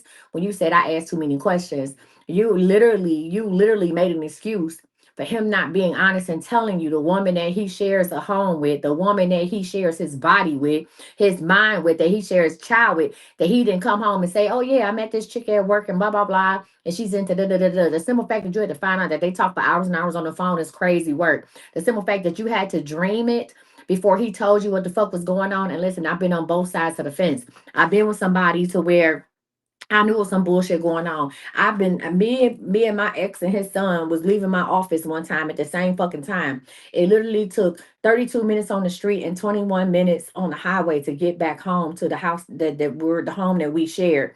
We literally left. I drive slower than him and I got home first. And I knew he had went back to I knew he went to go see his ex. I knew it was some bullshit in the game. I knew how long it took him to get to his ex's house from where we lived at. So when he came home, when he was an additional 27 minutes late, it takes 13 minutes to get from my office to where his ex lived at. And I would say probably another 14 minutes to get back because he can just hit the highway coming back in order to get back home. So I knew why the fuck he was late. I knew I was an additional 27 minutes. We had left the same motherfucking place at the same time, and he should have got home before me like he did any other day.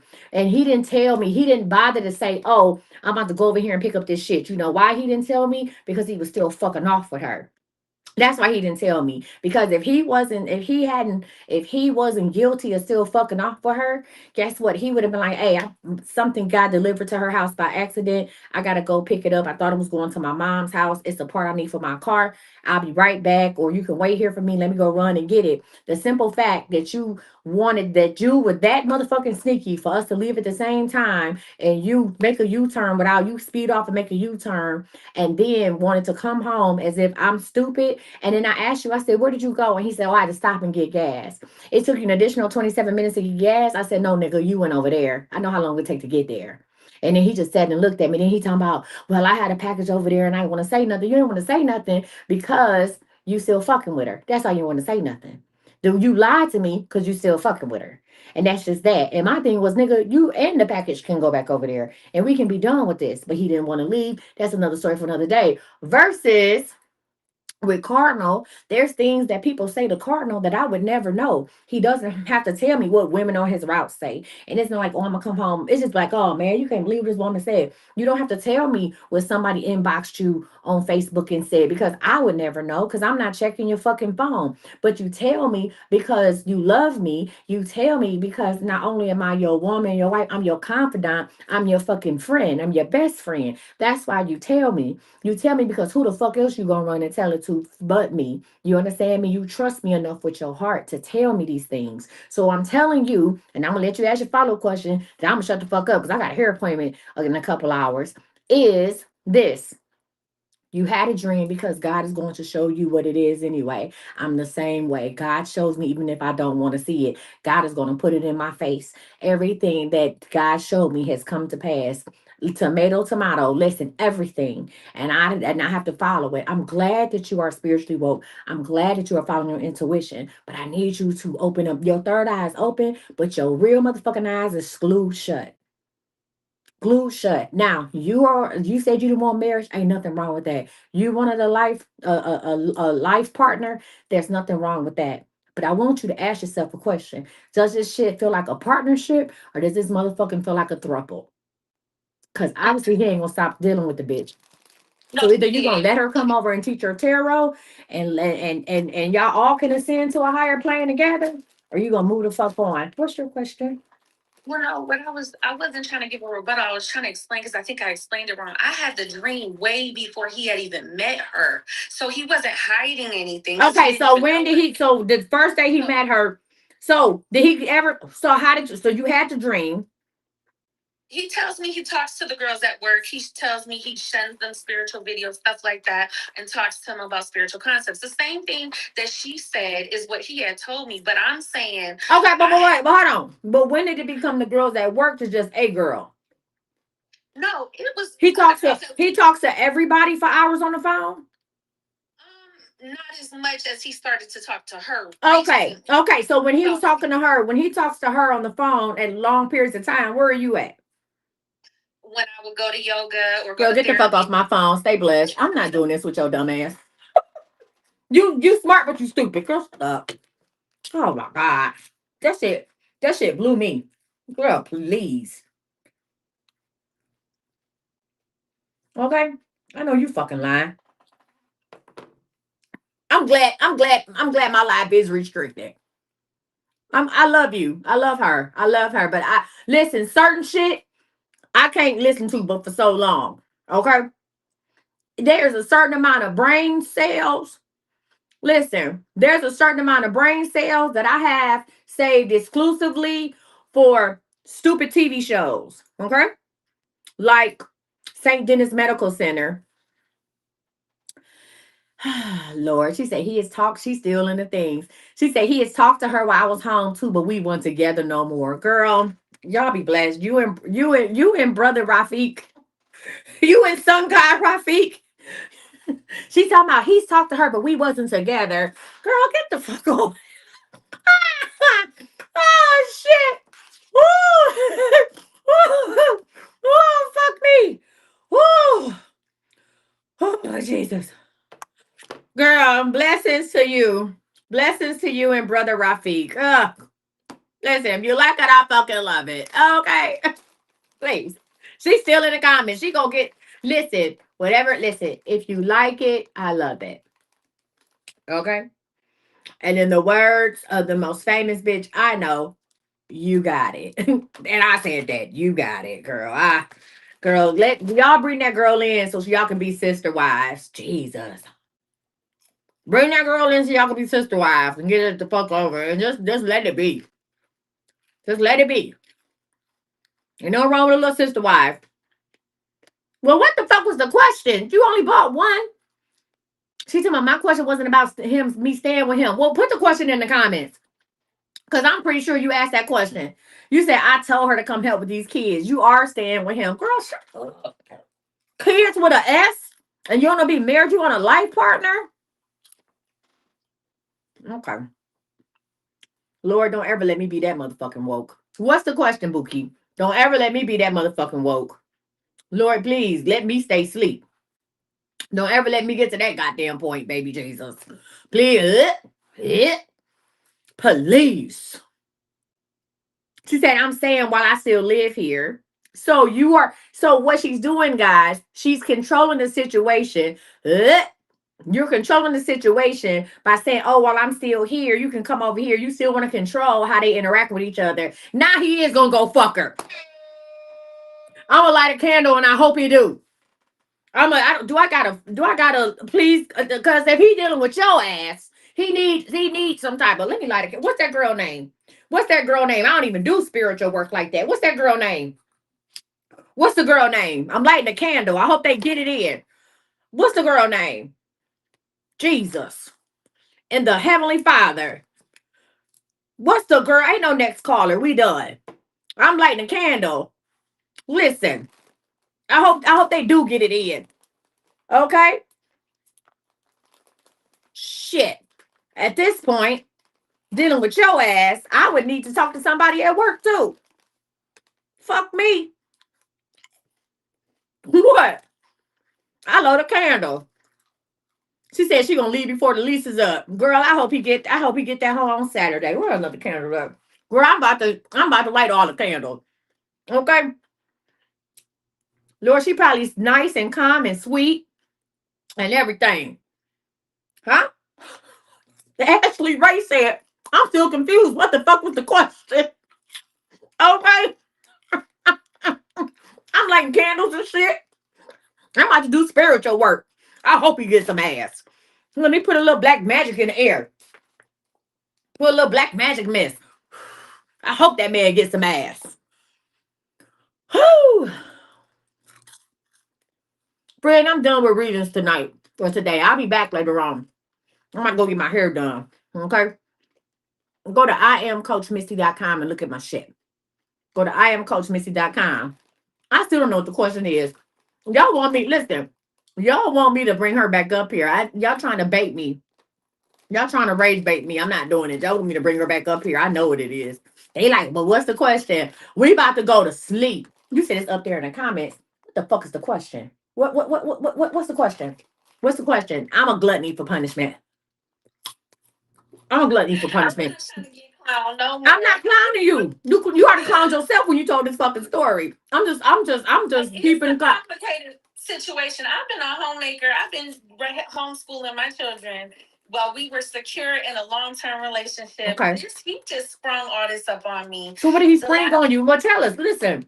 No, just the whole breakup and everything. Wait. So when did he say he wanted to break up? Now I thought y'all was doing everything as a couple. Now you No, hold on. Let me take my shoes off. Cause this shit ain't got real. Let me take my shoes off first. One moment. Cause I got on some custom it don't matter. I got on some custom shoes and they got like a lot of shoestrings and shit. It's a lot happening. So y'all was together for 9 years. You life partners. How many kids y'all got? We have 2, and then I have 2 from a previous relationship. So we have a 2-year-old and a 6-year-old. Okay, so you got a 4-piece. Okay, Mhm. you got a 4-piece. I ain't talking about no chicken. Well, how I many only kids? have three, a 12. My daughter's in college, so she's an adult. Okay, so you got 3 under 18. Mhm. How many kids do he have?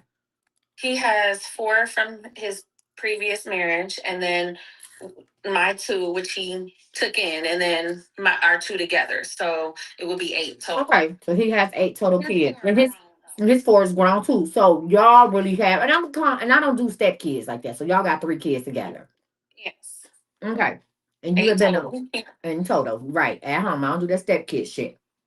Okay, I don't do that. No, because I mean, if a man take, if a man or person, somebody taking in, that's your child. You know what I'm saying? If you do for that child, so okay, that's beautiful. 9 years, you've been a homemaker, securing your shit. When did he tell you he wanted to break up? So I've been knowing him 9 years. So he told me he wanted to break up right before our 8th year anniversary. When was that? So last year? Time out. So I asked y'all if y'all had been together for 9 years. Then you turn around and say, well, I've been knowing him for 9 years. When did y'all enter into this? So I don't know what a life. Somebody tried to get me to be, and I want you to explain what a life partner is. Because somebody tried to tell me they wanted me back in the day, real quick. Cookie like that shit went a couple years ago. Cookie told me, he was like, I don't want you to be he said, you're not my girlfriend, you're my life partner. Now he also into reptilians. Do you believe in reptilians? I mean, I've went down that rabbit hole. Okay, so that's where that life partnership come up. So if you believe in reptilians, if you believe that the first that the earth was derived from female reptiles that could have sex with each other and reproduce, then you might have a life partner. So can you explain to me what a life partner is? So no, I'm not trying to be funny. I want to know. So when I was in the church, I fully believed in marriage. Okay. Okay. But my son's father, the 12-year-old, was a minister, and I just had a whole bad experience with Christianity. I left, I deconstructed, Okay. and I decided. Pause. Time out. What was your bad experience with Christianity and with your son's father? Do you mind sharing? It's horrible. It's too long to talk about. Well, you already had us in this motherfucker now. So, but what can you sum that shit up? Just even from my bishop, which was he worked up under, I was abused very badly, and they was promoting it from the pulpit, all kind of stuff, trying to put me on front, trying to embarrass me. Okay. For him abusing me. The bishop convinced him to abandon me during my pregnancy. So it was just a whole bunch. Wow. Okay, so he was controlled by the church, Mhm. and he abandoned you. He abused you and abandoned you, and you're saying that the church had a lot to do with the downfall of that relationship. And just my Christian walk, period, because I have been in the church my whole life before that. Yeah, that could be a lot. I met, and listen, it's the deal. I've met some. I do charge. Somebody, you need to charge for this. What the fuck you thought? I do this for free? Absolutely not. But this is a good story. I do charge for this. She had bought a reading. Come on, you didn't charge for this. I do. I am coachbusiness.com. Get you a private one, get you a public, whatever. Listen, boom. So I have been to churches where I feel like people preach from the pulpit. They're not preaching God's word, they preaching their word. And it's a control thing. And I've seen the embarrassment and everything. So I can fully under. Okay, so you left Christianity, you deconstructed. Tell me how you came across Brother Rafi. Let me stop calling that man that. That is not his name. No, he's not no like conscious Hebrew Mhm. Israelite, nothing like that. He but now that I'm like I'm not as in love, like I No, can no, no, no, see. no. How did you come across him? So you left. Oh, You said because you said you've been knowing. Have y'all been together for 9 years, or you've been knowing him for 9 years? Because y'all got a 6-year-old, correct? yeah. So we've been living together this whole year since we've been broken up still No, because no. You keep skipping over parts. Now this why he talked to other bitches at work. I'm trying to help you. You keep skipping over shit.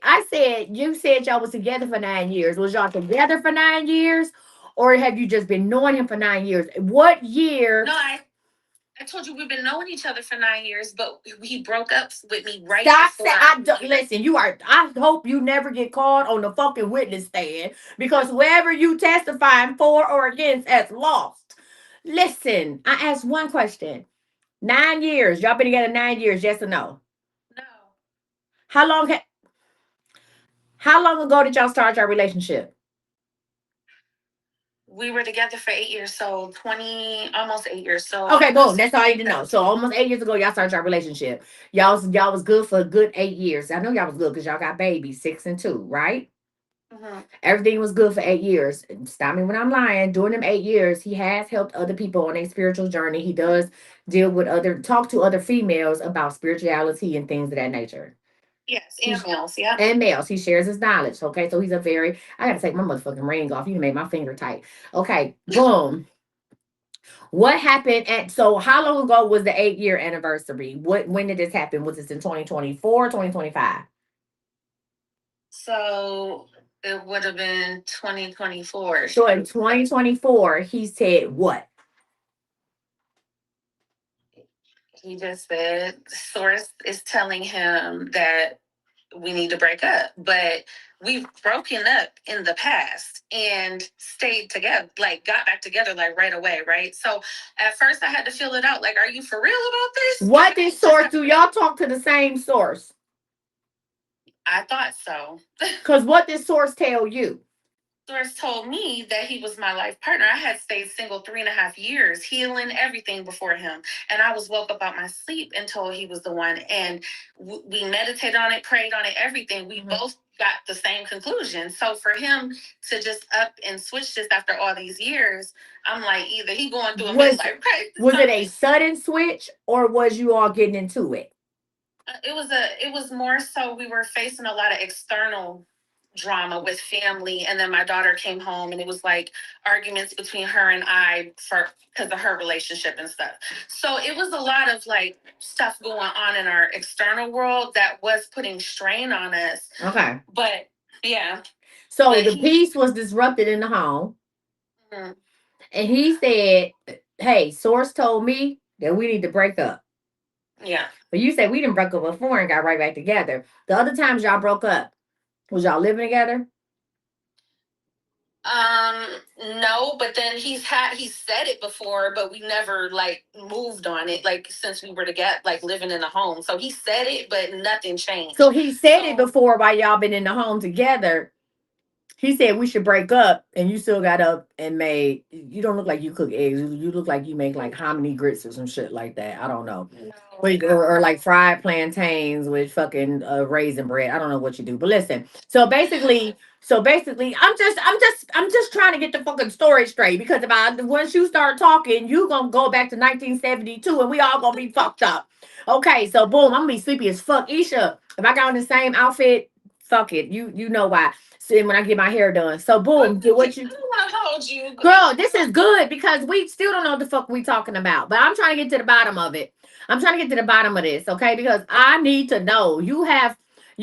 I'm not sleepy or nothing. If I was sleepy, I wouldn't give a fuck. I'm going to bed. But we need to know. Because now we need to know what the fuck happened. So boom, he said, boom, source told me that we need to break up. And what did you say? I mean, I fought it for a minute because I was like, you just told me something different when we just had our baby. Because a family member came in our home and was speaking negative about our relationship and saying, well, what if he leaves you? What are you going to do? Just speaking all these things. And exactly what she said played out a year later. And so when I asked him when she said that, my aunt had said that, he was like, that'll never happen to us. We in it till one of us leave this earth. Like, we're Okay. committed. And so that makes sense because you're like, okay, motherfucker, we was just in it to win it. You know what I'm saying? 6 feet, what is we doing? And and he talking about now is boom.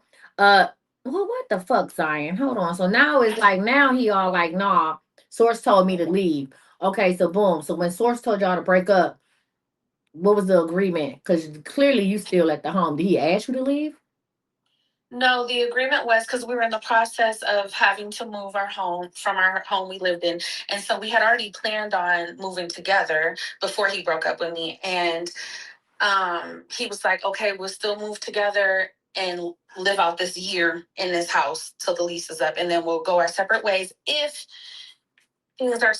I'm still hearing the same thing, but you never know. We may stay together or get back together. So it sounded like he ain't had nowhere else to go. No, he could have moved by himself and just told me. So it sounded like we still gonna move in, but I'm not. So during this time that y'all were not together, look at my air quotes, not together, was he dealing with other women? He told me no. So he wasn't. So okay, I'm just asking questions. I'm not at this point. I'm not even fucking reading. I'm just I'm interviewing. So he said he wasn't dealing with other women. Had anything changed when y'all moved into this new home? Were y'all sleeping in separate rooms? Did y'all start having sex? Like, nope, same thing. Sleeping in the same bed, still having sex. I'm still doing his laundry. He's still moving like we a family. The only difference is I can't even say it's a difference. He always be a little bit moody. He's a Scorpio moon, so I would deal with his mood swings. But other than that, I mean, distance here and there when I noticed he was starting to converse more with these people at work. And it wasn't even just the girl, it was a guy he would talk to all the time on the game and just on the phone, so he gives more of his time and energy to people outside of the home anyway. okay, And the issue that's the issue that you've always had. All right. So at what point, how did we get to where we are right now? With this question I asked, what I'm trying to ask, is that what you mean? Or how did we get to where you like, I woke up by my dream? How did it go from him being talking to multiple people at work and just giving his time and energy to everybody but me to this one particular female that he's now spending hours and hours and hours and on the phone with? Okay. And then what happened to this one particular female that he's spending all this, that he's talking to and putting all his energy into instead of it being you? And did he ask you to move? So what did he say about moving when the lease is up? He said that we're moved. Like, now that, I called the girl and whatever else, he's saying now it's a definite because he don't like to be controlled. And it's not about that. They were friends, but I'm not going to sit up here and try to control his friendships or who he talks to. And I wasn't. I was simply trying to get information. I wasn't rude to her. I wasn't nasty to him, nothing. But so since you called the girl, where the fuck is my Lord? Cardinal got to go to work in the morning. The way I want to blow the whistle on the whole situation, not just you, just the situation in general. So when you called the girl, and I believe you were respectful, right? I know you had 1,001 questions because at this point, I feel like I've been on the first 48. Can somebody just bring me a Kit Kat and a Pepsi? Yes, I killed Ray Ray. The fuck. Anyway, listen. So, but I believe that you wasn't, doing all that whoop de doo, right? You wasn't doing all that whoop de doo. You was like, hey, this is what I want to know, blah, blah, blah. So now he's saying, so he had you holding on. He had you holding on. You still didn't explain to me what a life partner was. Can we stop and go? Can you explain to me what a life partner is? So it's a commitment, long-term commitment, raising family together without the marriage contract. So it's a verbal commitment. So basically what my Aunt Donna and Uncle Donnie been doing, that they life partners. I just call that so basically you common law. Basically, We just did it for 50 years. so that's a common law. Yeah, basically. So that's what we call in common law now. Is life partner that y'all 6 years or more. that y'all have I don't give a listen. Anytime you niggas start being, if I'm your beneficiary and I know you're the last for your social, we go together. Okay, listen. So let me ask this question. Okay. Did y'all have a ceremony when y'all became life part? Like, was there and I'm asking, is there like a celestial ceremony? The only reason I ask is because when the person asked me to become a life partner, he also like he told me he didn't even ask me. He was like, "You my life partner." So he was trying to tell me like, even though we were never together, right? But he would tell me like he would introduce me to chicks that he was fucking. Like this was crazy. And he would tell him like, "Yo, this is Coach Misty. Listen, you need to get some spiritual work." Like he would like she can pay for her appointment or I'll pay for her appointment. It was funny. He would introduce me to chicks that wanted to be with him. And it was like now this shit was just wild because he was my friend. Like he's been my friend, but he was just like, I'm gonna introduce you to them, and he would like bring them around, and he would be like, yeah, like like I want you to talk to her. Like, can you help her? And I was like, what the fuck? And I'm like, well, who paying?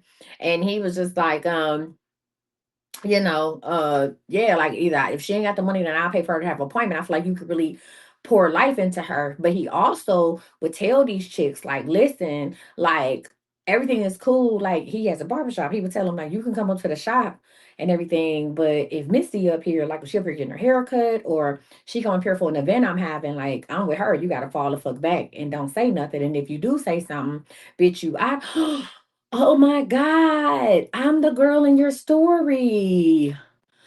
Like No, I'm the girl in your story. No, that's his life partner because he checked the fuck out of you. I'm the no, let me stop playing with you. Let me stop playing with you. Let me stop playing with you. On my birthday. Wait, he did what? That's why I was. Wait. This shit happened on your birthday? Well, I found out about it on my birthday. It happened a few days before my birthday, but because I checked the phone, I checked the Instagram, and she told me she wasn't gonna call him no more. So why wait. Why was you checking the phone and the Instagram if y'all not together? I know I understand that y'all were doing everything as a married couple and living together and having sex and still raising your family, but why did you feel the need to check on his shit if he didn't tell you y'all was back together yet? I was on the train. I was like, no, I'm not gonna check it. And I heard it's something you need to see in there. So that's the only reason why I checked it. Because I was just gonna ignore that. Because source told you to go through his shit. And you know what? I'm not mad at you because Jesus told me to go through Cardinal phone.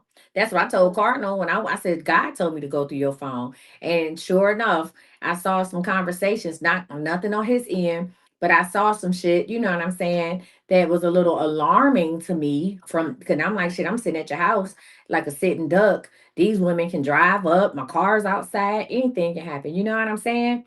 Like, what's going on with this rabbit head hoe? Like why she, what we're like, was this? So it allowed me, but I just wanted to make sure we was on the same page, which we were.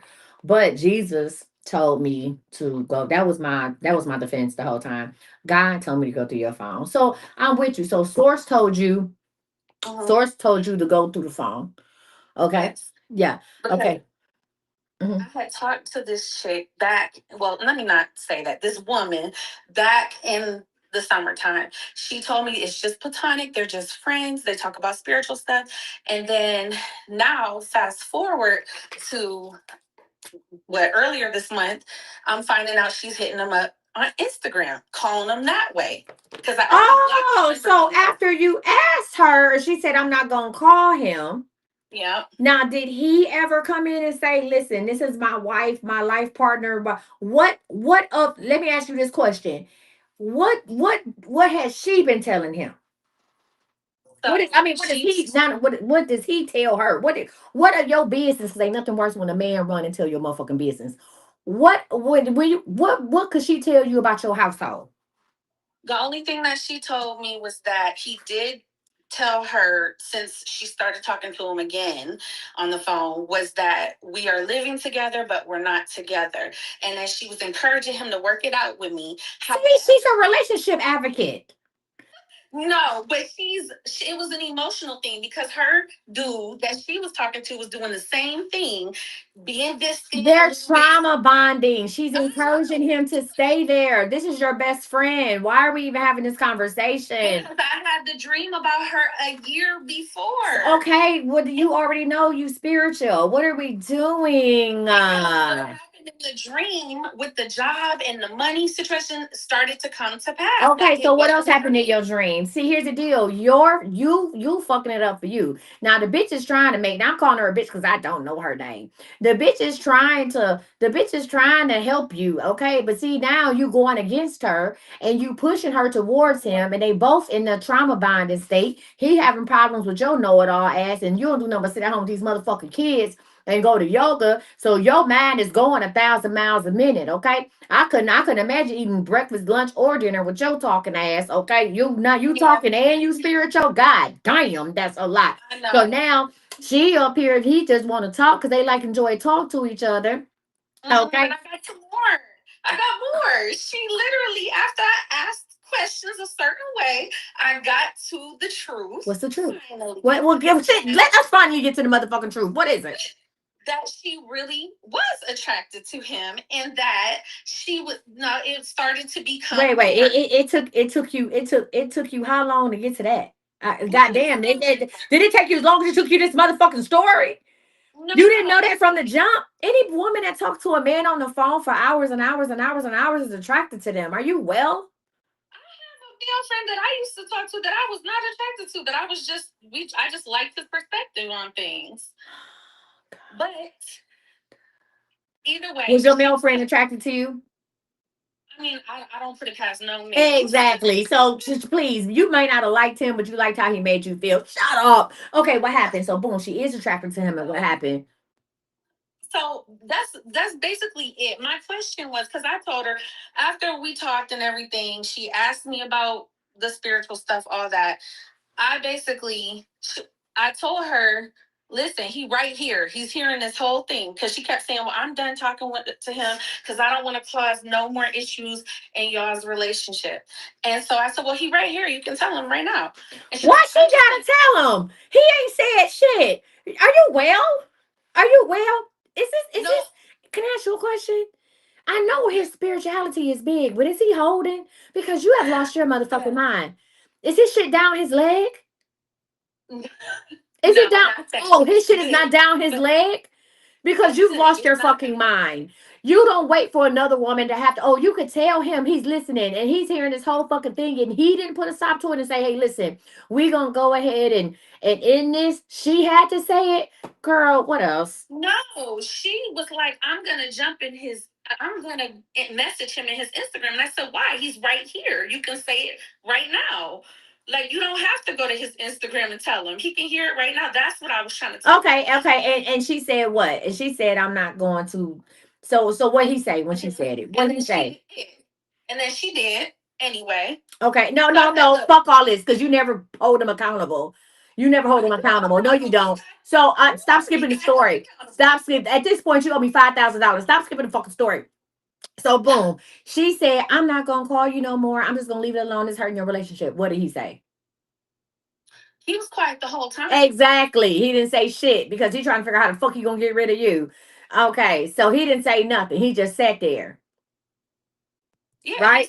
Okay, so boom. So how long after that? I can't help her because she's too far gone. But this is just at this point, it's entertainment for me. I'm sorry. I'm letting her vent. That's what. No. Let me tell you, I can't. It's nothing. I like. If you ever pay me to coach you, I refund your money because you ain't gonna piss me off. Listen, this type of shit that make my coochie's hair gray. I'm not doing this shit. Okay, listen. Boom. Let me ask this question. How long after? How long after this transaction happened did she hit him up again?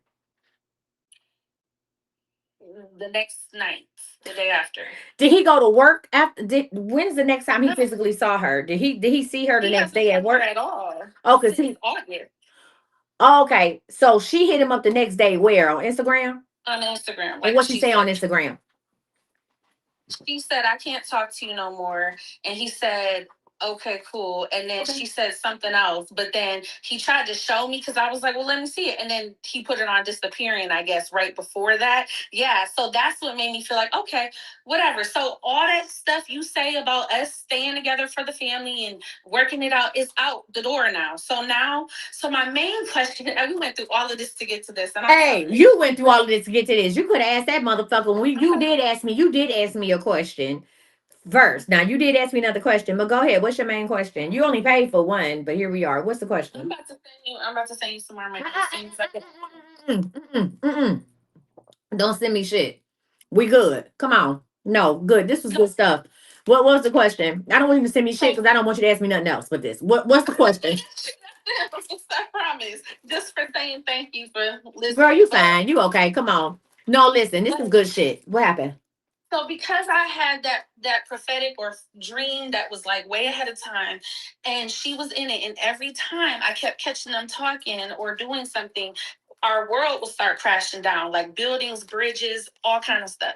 And at the end of it, the third time I caught them, she's like, "No, but he's my soulmate. I can't stay away from him." And then we ended up homeless, me and my children. And so How did y'all end up homeless? Now that's the shit you should have talked in a about. dream. That's Oh, in a girl. dream. Oh, That's what girl. I'm saying. Come on. And so now, fast forward, the stuff is happening like symbolically. Like he lost his job that he'd been at for a long time. They offered her the position. Then he finds a new job, and within a month they let him go. And he don't never had no issues like this until meeting this girl. And it's symbolic of what happened in my dream. And then just like everything been going downhill. And then she gonna say to me, "Do you think everything is going wrong in my life because I kept talking to him?" Like she asking me that. And so I'm just trying to figure out, was that my, like, is this what's playing out, or am I just reading too much into it? No, it is what's Because playing out. And she know more about spirituality than she now. Let's get to the real nitty gritty. She know more about spirituality than she let on. And it is what's yeah, playing out. yeah, she knew to it, but She she's ain't new to it. That bitch ain't new to it, and she knows the fuck she doing. And she's gonna let everything God was allowing you is gonna happen. You and your kids are gonna end up homeless, and she wants to make it to where he has nothing but her. dang. And I kept feeling her energy. So what are you? So what are pulling you on him. doing? What are you doing to get her energy out of your energy? Period, or get her energy out the home because she's stuck like Chuck, and he ain't touched her yet. So I've been energetically clearing and doing like spiritual baths, but I started to do candle work, but I always get You need to do candle work, and you tired. need to do shit to protect your house. You need to put salt, not black salt, but white salt down at all of your doorways. That bitch is not letting the fuck up. But I do it the first of the month, but I You haven't need to done it keep that since. shit. You need to change it out every 7 days. The hoe is not fucking around. And when you sweep it out, when you sweep it up, sweep it out. And don't throw it away in your house. Throw it the fuck out and lay more salt down. You also need to use kosher salt. Don't use just regular iodized salt. Use kosher salt. You do need to do candle work. You need to use white and green candles, not no black. Because if you use black, you just gonna let that bitch in. That hoe is nothing to play with. Now, this is what you should have asked me about. I'm glad we got there. She's nothing to play with. She's nothing to fuck with. She's nothing to play about. And source, I'm gonna respect, source is allowing you to see what the fuck it is, and this was gonna happen. And she is going to break that man down until he has nothing. See, when you stepped in, had you not stepped in and did what you did, she still would have had access to him. But when you stepped in, here's the deal, she still would have did it, but it would have been at a slower pace. But now, since you stepped in, this bitch is getting aggressive with this shit. You hear me? Yeah. Aggressive.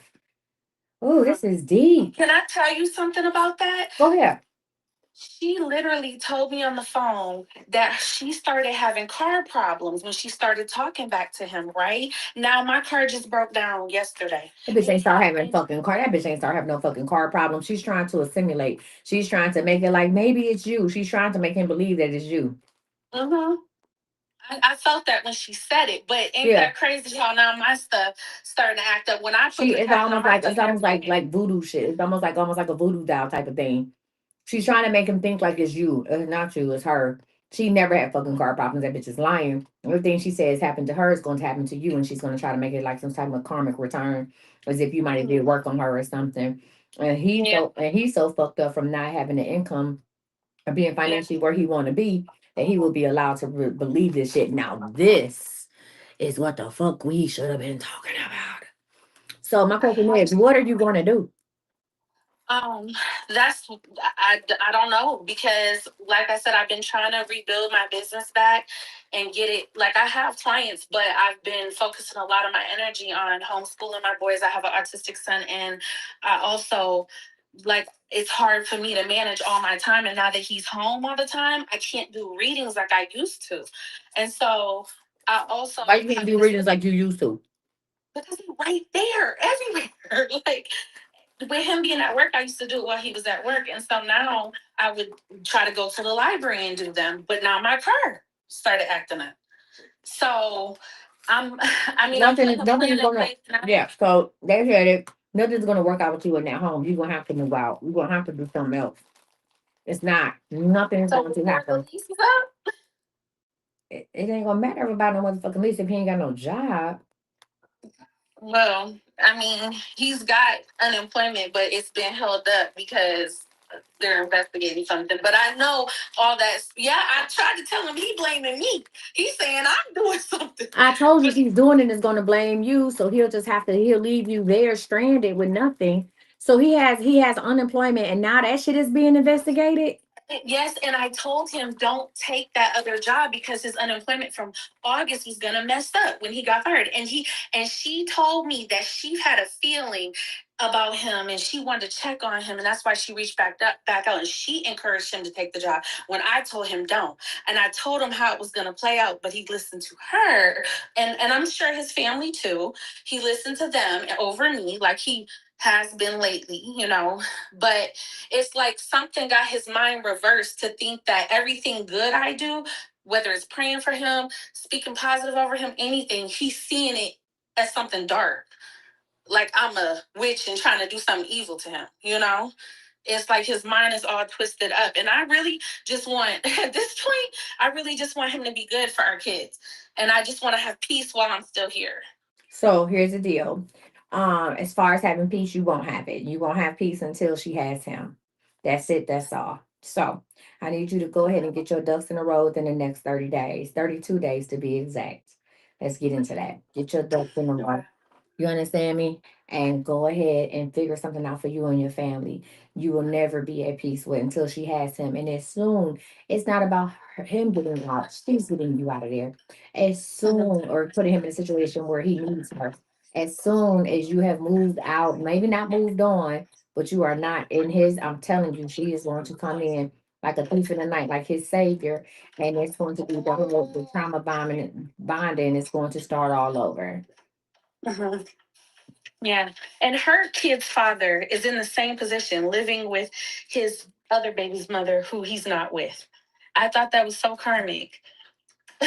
It's not a coincidence. That's not a coincidence. That's her preparing what the fuck she want, which is your man. And the sit in the here is your man even over 6 feet? Yeah, he is. He's like 6'1". He's 6'1" and his shit not down his leg. And then y'all got all this drama going on. That's No, he know wild. what he doing though. Let me just say. Oh, you know what? Oh, most men with medium dick say that. And you gonna take up for him any fucking way, so it don't even matter. I'm not taking up for him. You gonna take up for him. If I say blue, you say red. I say black, you say white. It doesn't even matter. Listen, I be dogging the hell out of him now. I do. Okay. And that's what he don't like. I don't shut up and just put up, Shut up and put And up that's because the you ain't problem. being taken care of. So no, you're not gonna shut up and put up because you're not in a comfortable. Both of y'all are in panic. You're not gonna shut up and put up because number one, you're on an unstable environment. So that's what that is. So of course you're not gonna say nothing. You're gonna be complaining. You mad about shit. You feel like the girl is the reason all this shit happened. He feel like you might be the reason all this shit happened. Source ain't gave nobody no motherfucking extra money. Okay, so both of y'all is in a state of deceiver, and this girl just waiting for all the bricks to fall down. Now I've officially gotten the fuck tired. I do have an appointment at 11. Lovely Lala, I want you to stay lovely, and you do. Someone said, Dave, she sounds like an amazing woman. You do sound like an amazing woman, and I believe you are an amazing woman, for real, for real. And I hope that you can find something for you and your children so y'all can be happy and you can go on because your spiritual practice will take you very far. But you can't do nothing while you under the same roof with him. The energy is fucked off. Okay? Yeah, but I keep trying and Source keep blocking it. Source keep blocking what? everything I try to do What do you try to become do? separate. Whether it's applying for places, applying for part-time work, things with my business. Like even I had a contract that I secured with a spa to be their So let me in-house now care. question. Let me question. Do you think Source is blocking it? Because Source doesn't block anything. You think Source is blocking it, or he's blocking it, or she's blocking it? So we have to stop. We have to stop blaming everything on the unknown. And sometimes it's people in your own backyard. Do you think he wants you to get out here and go to work? Absolutely not. He's used to having you at home and keeping you at home. That's a control thing. And if you're not at home and he's at home, he got to deal with them kids. He's not trying to do all that. Okay. So don't think, oh, Source is stopping it. No, that could be him stopping it as well. You're dealing with a bunch of motherfuckers who are, listen, who are very deep in spiritual shit and spirituality. Okay. So understand that that's not Source. Source is not blocking it. You want to believe that Source is blocking it because Source is telling you that this is your soulmate and you're supposed to stay there. That's what you want to believe. So that what makes you feel good, but it's not. A lot of that is you blocking it too. You might want these things. You can manifest with the best. Now, let me read your motherfucking ass for real. Oh Lord, let me buckle up. You can manifest for real and you can make things appear and disappear. You understand me? Even if you go out here and look for an apartment, when you're applying for an apartment, you really don't want that place. Wherever the fuck you're applying for, you don't want the place. You do it because you don't want to seem like you're stupid. You want to seem like you're getting played. So you do certain things. You're also doing things to try to get him to fly straighten up and fly right as well. You really don't want those places and you don't want to be without him. And I need you to go ahead and say that. Let's be honest with ourselves. Not for him, for my kids, because I literally stayed single for 3.5 years, so I wasn't a single mother again. You still a single mother. I know. You still a single mother. Please. You still a single mother. Stop. But So he was a good provider, and he was like he's in the house with his kids every day, contributing to them in some aspect. You know what I'm saying? yeah. So I know what it's like to do it all on my own with no help. Right. Well, now you're doing it all by your own with nothing and you're angry. So anyway, like I said, when you decide that you really want to do something different, you will. You can. But you have to make that decision. Now, for real, this time, y'all give it up for Lovely Lala. I'm about to hang up on your motherfucking ass. I'm about to tell you, please accept it. Goodbye. Yes, Lovely Lala. Thank you. Y'all give it up for her, y'all. Woo, that was a lot. Mm, mm, mm, mm. My. Let me tell you something. I have, even though, listen, even though y'all like, oh my God, that was a lot. You know why I said, let me say this to say that. Let me tell you why I brought her back on. Was it for shits and giggles? No, my live is actually restricted on TikTok, so it's not even on FYP, right? To be honest with you, she only paid for one question. You know why I brought her back up? Because I may not have been that delusional. We've all have rolled through Delulu land. We've all made excuses about a relationship. You understand me?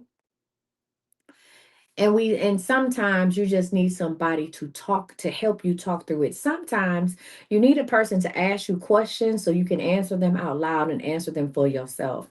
I think most of us have been there. I have been not in a situation similar to this, but I have been delusional and made excuses about something that was not for me.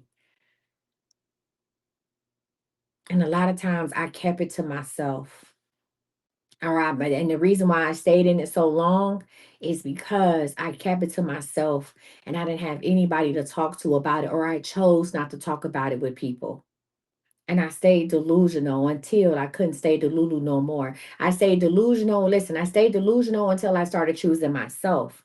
And when I chose myself and I set up new boundaries, I started looking at the situation. He never changed. He never changed. I did. And I started looking at the situation with a brand new pair of eyes. Like I said, your third eye might be open, but your regular eyes is shut.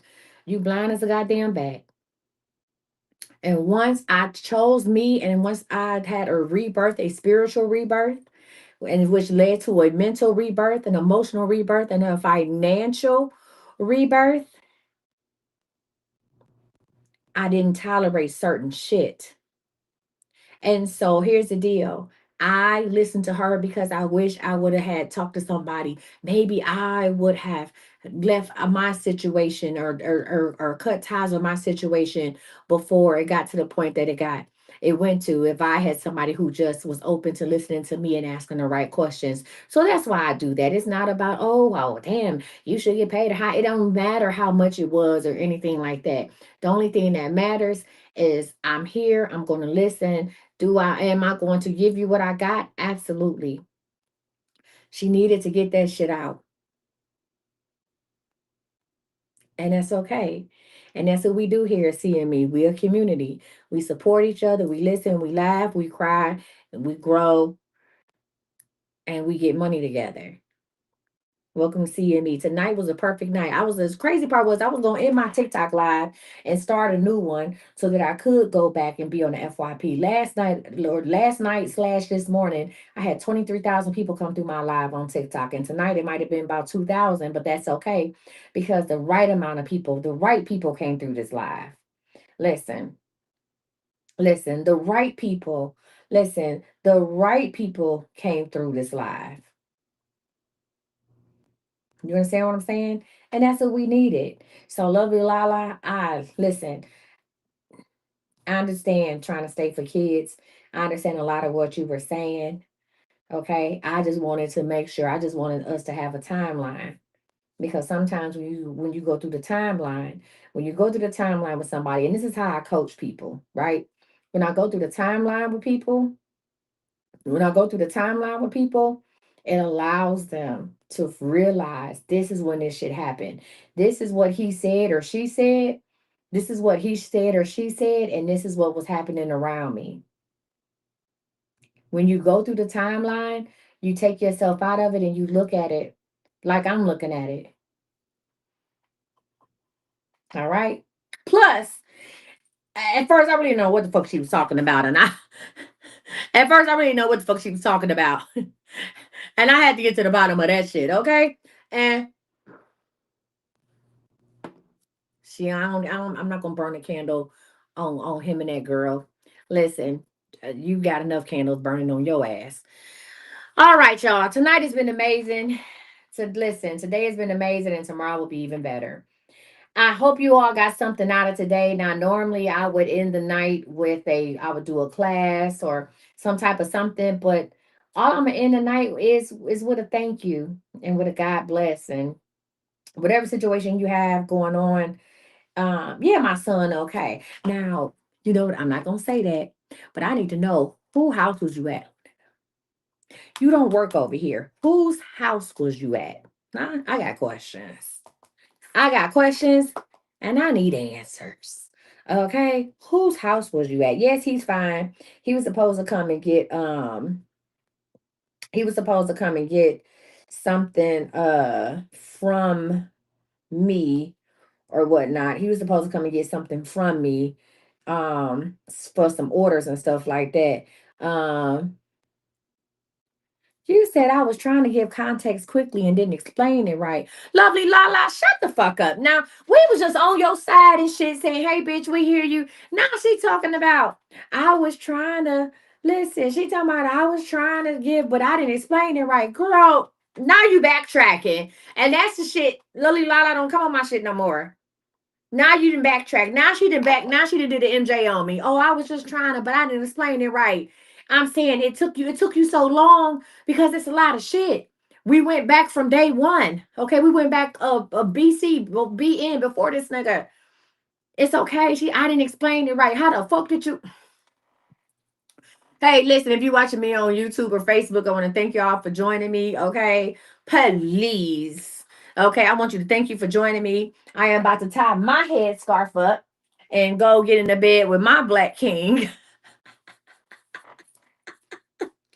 Okay, I'm about to tie my head up and go lay down with my black king. I call him Black Caesar. That's a new name for him, not Big Unc. Black Caesar. Huh? Okay, I'm about to go cuddle up with him. Okay. Okay. Lay your head on my pillow. Okay. I'm gonna go put my rusty feet on him. All right, because he got to get him and go to work. So right now I got two about 2.5 hours to cuddle up. I'm gonna go wake him up and then act like I ain't woke him up. Anybody ever do that with their man?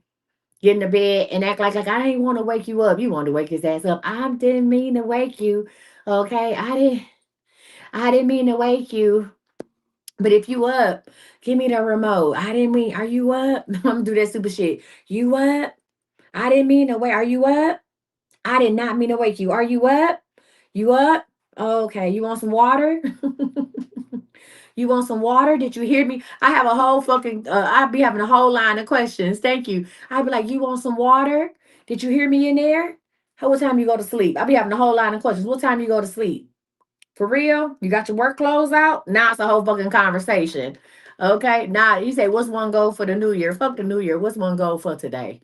Listen, I'm like, you up? No, you're not up? Okay. All right, I'm gonna lay down.